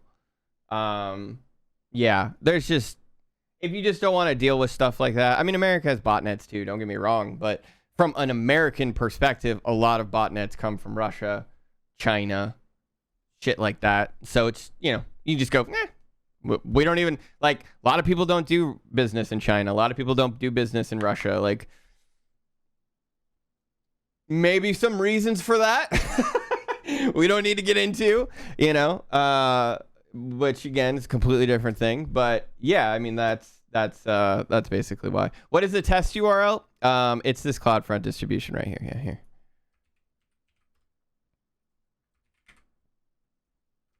Some people can't, right? Like some actually, another reason for it too is some companies can't do business in other countries, so they have to restrict their business from or their website from those countries just to legally be able to say, we don't do business there. You can't access us from there, stuff like that. So it's definitely, for many different reasons. Sorry. So binary, let's talk a little bit about what you're talking about here. Doesn't Cloudflare have a longer way to the data in this setup then? Yes and no, right? Cloudflare is a proxy. Cloudflare will always be just a reverse proxy at the end of the day, right? So when we talk about what a reverse proxy does, when you go to that site, right, say this is you, and you go to the reverse proxy, you're going to hit that reverse proxy and you're going to wait, right? You're going to wait until the reverse proxy goes to the specific thing and returns the data. In that sense, sure, you're not wrong. It's definitely possible. However, right, what's actually kind of happening here is when you go to Cloudflare, you get to the closest Cloudflare node that you can get to, right? And then once Cloudflare, which again is just a proxy, has to go out and make your request, because you're distributed through the globe using a CloudFront distribution, it's not like it's then routing all the way to like US West 2 or something like that. Cloudflare is literally just going, okay, where's the next closest node for me to access? And then I will access it, right? And so in this case, what happens is like, if the CDN is like 2 feet away from Cloudflare, then the latency is nothing because it's nearest to the nearest Cloudflare node. Now, it still is a jump. Yes, it still is a jump. However, the idea here truly with latency is all about distance. Like just plain and simple distance. And here's what's going to blow your mind is technically you can make a request to Amazon all the way on the East Coast. So it's like, say, okay, here I'll do this. I'll do this. This is an easier way of doing it. So say, and we've proven this before too. So say I'm this block right here, right? And I'm making a request to AWS East, right? Say I'm making a request to AWS East. Oh, come on, what are you doing? AWS East, right? And say that I am currently, whoa, what are you doing? Say that I'm on West. Say I'm on the West Coast, right? West Coast user, right? If I do this, if I just go from here to here, I have to wait for my internet, my other traffic to get across. And say this is like 250 ms. Okay? Say this is 250 ms. Right? Now, what we're talking about is a scenario where we have something in US East, but between those two is a proxy layer. And we'll call this Cloudflare, right? Now, what happens in this scenario is, as a West Coast user, I found the nearest West Coast node, right? And then that goes to the East Coast, right? So say this is like, I don't know, 50 ms. Right? Something like that, maybe, because I'm closer to it, right? And then say this is like, I don't know, 150 ms, right?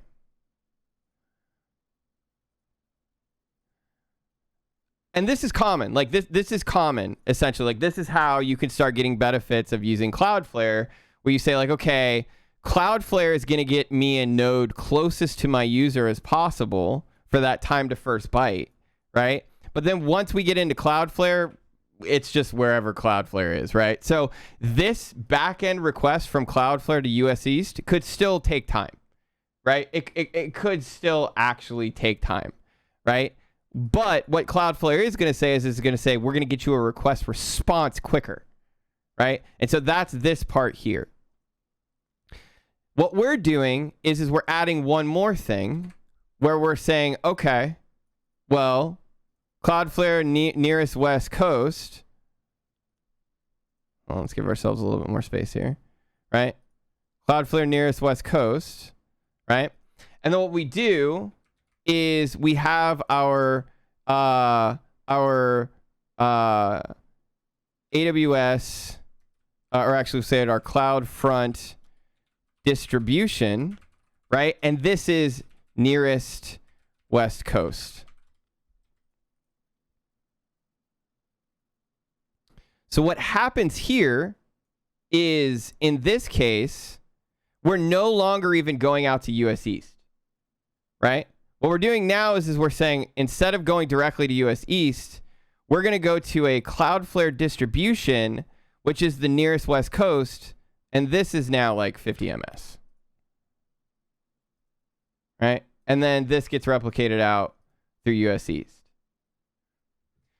This is a good example of how you can essentially shift response times and traffic and increase traffic, or basically lower latency, by just thinking regionally how quickly your traffic routes to where you need to go, right? In this scenario, from West Coast to East Coast, it's just going to take a while. We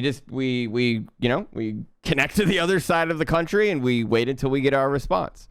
With Cloudflare behind our server, or in front of our services, we get to them quicker with Cloudflare, but then Cloudflare says, all right, well, the nearest West Coast server still has to talk to the East Coast, right? If we want to connect these two as quickly as possible, then what we do is we say, all right, well, as a West Coast user, they go to the Cloudflare nearest West Coast, and then right after that, Cloudflare goes to our nearest West Coast Cloudflare distribution. And that's only 50 ms away, right? So in this one, we're 250 ms. In this one, we're 200 ms. Whereas in this one, we're 100 ms. And like, I'm going to be real. If anybody's here worked in CDNs before, you know I'm right, because you know these numbers are pretty much in the same area of performance impact you get when you do them. It's not massively different, but it's enough to where you might be able to shed around, half of your latency, if not a little bit more. You should be able to do something like that. And so these are the real differences here when it comes to network routing. And I'm going to be fair as well. Like, another way of doing this, if you wanted to, is we could say, all right, let's just get rid of this entirely, right? And let's just use a good old-fashioned CloudFront distribution, right? And so we could say CloudFront, right? And this is nearest West Coast, right? And then what happens here is we just get rid of this, right? And then this is just way faster, right? And this could actually even be faster than Cloudflare technically, because at this point, once we get here, we're in the AWS network. And it is actually faster for you to get a request in the AWS network and let it go across the country rather than you try and do it yourself with your own internet service provider. So that is something else I want to point out to you guys, is a lot of you guys are like, well, is it still an extra jump? Yeah, it definitely is. And again, this is why we're experimenting. We're trying these things out to see. Because if you compare all of these side by side, this relies just on your internet speed performance, right? This is just how fast is your internet and how quickly can it get from one side of the country to the other, right? In this scenario, it's a bit about your internet, but it's more about Cloudflare trying to get as close to you as humanly possible. They're not trying to get as close to your resources as humanly possible. So there still is a delay, but Cloudflare will at least get to you as quickly as possible, right? In this scenario, we say, all right, well, Cloudflare gets to you as quickly as possible, and then Cloudflare gets to our distribution as quickly as possible using our CDN, which then goes to US East, right? However, if we wanted to lean on nothing but cloud, or on nothing but Amazon stuff, essentially, there's a solid chance that we could even get the same low latency of 50 ms or something like that without needing Cloudflare. As a matter of fact, it could even be lower. I don't know, right? But the idea is once we get into Cloudflare, or once we get into AWS's network, they've got 100 gigabit switch connections, chat. There's no way their packet is going to be slower than yours. And so that's where, it doesn't, like, as long as we can get to the node as quickly as possible so that this part of it can move as quickly as possible, that's the biggest benefit here, right? Like when we talk about like multiple, like Cloudflare and CloudFront, all that kind of moving them together, right? This is the best of both worlds because we get to still use Cloudflare for our CDN and our WAF, right? And then we just make sure that the jump between Cloudflare and CloudFront is so minimal that it's negligible to latency, right? Does that mean we can guarantee that? I have no idea. You know what I mean? But that these are basically all of the different scenarios we could have with this setup. Let's program in Python. We will eventually. We will get back into into Python eventually. Why would you want a faster response when you don't have the answer from AWS yet? Or did I miss something?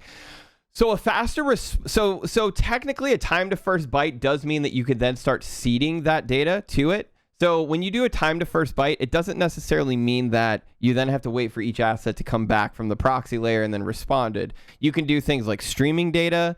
There's a bunch of different ways to actually do front-end delivery that's very effective. Listen, I'm gonna be real with you. If anybody here lives in India or like any of the countries that are like massively populated with cellular and like all that kind of stuff, like mobile time to first byte is like your bread and butter, dude. Like we don't really deal with it that much, right? But in a lot of other countries where maybe the infrastructure isn't as good or things like that, like this is massively important.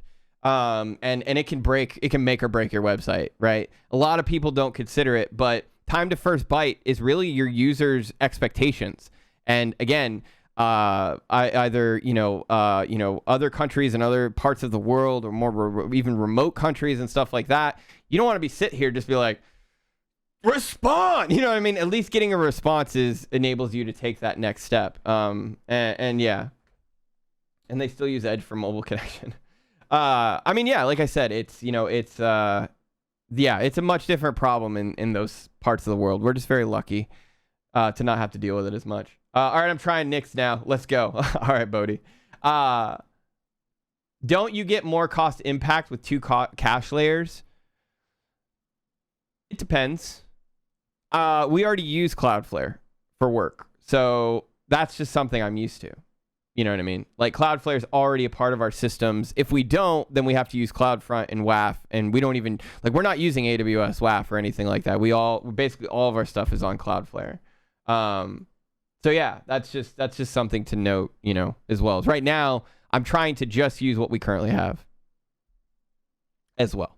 AWS invested a little bit more in their infrastructure than us, and than us mortals. Yeah, exactly. Yeah, for sure. But when you deploy, you need to invalidate the distribution list for Cloudflare and CloudFront. It depends.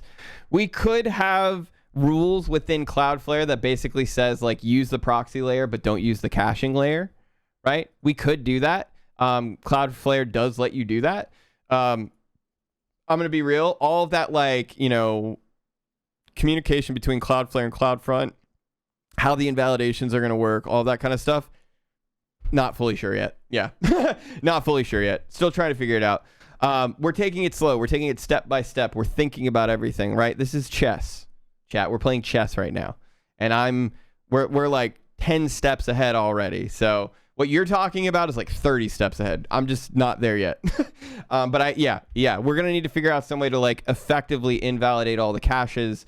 It might even be in a scenario where we have to say like, okay, we're gonna invalidate CloudFront first, and then we invalidate Cloudflare, so that we know whenever Cloudflare pulls from CloudFront, it will always be invalidated. I don't know. You know what I mean? Like I'm not too sure, but we will figure that out. We will definitely figure that out. Regional case, the Lambda Edge is not truly an edge. Fun fact. I believe it. All right, guys, listen, I'm going to call it here. I got to get into a one-on-one in the next 10 minutes.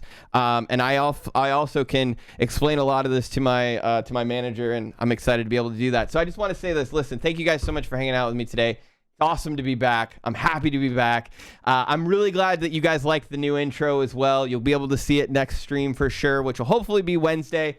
If you are new to our community, though, please be sure to check out that little blurb right there about us. Basically, we are a co-hosted stream by myself, BG, as well as my good friend Atoda. During the week, you can hang out with me where I work on more advanced things, DevOps, building software, deploying it, all of that kind of stuff. Again, this is what I do professionally for a living. Dude, RD Techie, thank you so much for the 5 gifted subs again. Thank you, dude. Thank you so much for the continued support you guys have given us. We love you, seriously, so much. Thank you, dude. Again, all of your contributions and support and love goes right back into the stream. So thank you, man. Thank you. Thank you. Remember as well, we have a fantastic Discord. Our Discord is focused and there to help you. We have an Ask a Question section, which is designed to help you guys ask questions. We have moderators in our community. All these mods here are here to help you. Feel free to ask your questions. Feel free to learn with us. Please feel free to learn with us. If you guys also don't know, we also have our YouTube. This is brand new. I know I keep saying it's brand new. I mean, it's been out for a little while, but honestly, we're still growing it. I'm still working on it. I've still got a bunch of new videos coming out soon. If you guys are curious in the videos we've got so far, basically this gives a good kind of idea of what we're interested in. Again, I work a lot in DevOps, automation, deployments, cloud, all that kind of stuff. So be sure to check out the YouTube for that. Also, check out the other YouTube, our archives. So both YouTubes, the first one is just mainly for content you're not going to see on Twitch. And then the archives are for literally everything else that happens on Twitch. And so if you ever miss anything like that, our VODs get uploaded. I'm going to start uploading some more here soon. So yeah, you can check those out as well. Thank you, man. I am Smarts, dude. Thank you so much, man. I really appreciate that. Last but not least, our wiki. Our wiki is where I will be posting the metrics that we did today, as well as, anytime we also post technical documents and things like that, even Twitch stream documents, stuff like that. Be sure to check out the wiki. Again, we got tons of stuff for you while you're gone, so be sure to enjoy, or while we're gone, so be sure to enjoy it. Again, I stream Monday, Wednesdays, and Fridays, normally between 8 a.m. and 10 a.m. That's my schedule really right now because it works the best for me. Toda streams on the weekends, on Saturdays and Sundays. So I hope to see you, whether it be for my streams or for Toda streams. We seriously love you. Thank you so much. Again, RD Techie, everybody else, all of the new subs, followers, all of our new friends. Thank you. The raids as well. It was great. It was a great feeling to come back. It was really great. Let's go raid somebody. Let's go find somebody to raid really. Oh, let's go raid Acorn. We haven't seen Acorn in forever. Let's go raid Acorn. If you guys do not know Acorn, they are brilliant. I went into their channel one time and I happened to mention OpenAI, and they just like blew my mind with like all of these OpenAI things. So let's go say hi to Acorn. They're fantastic.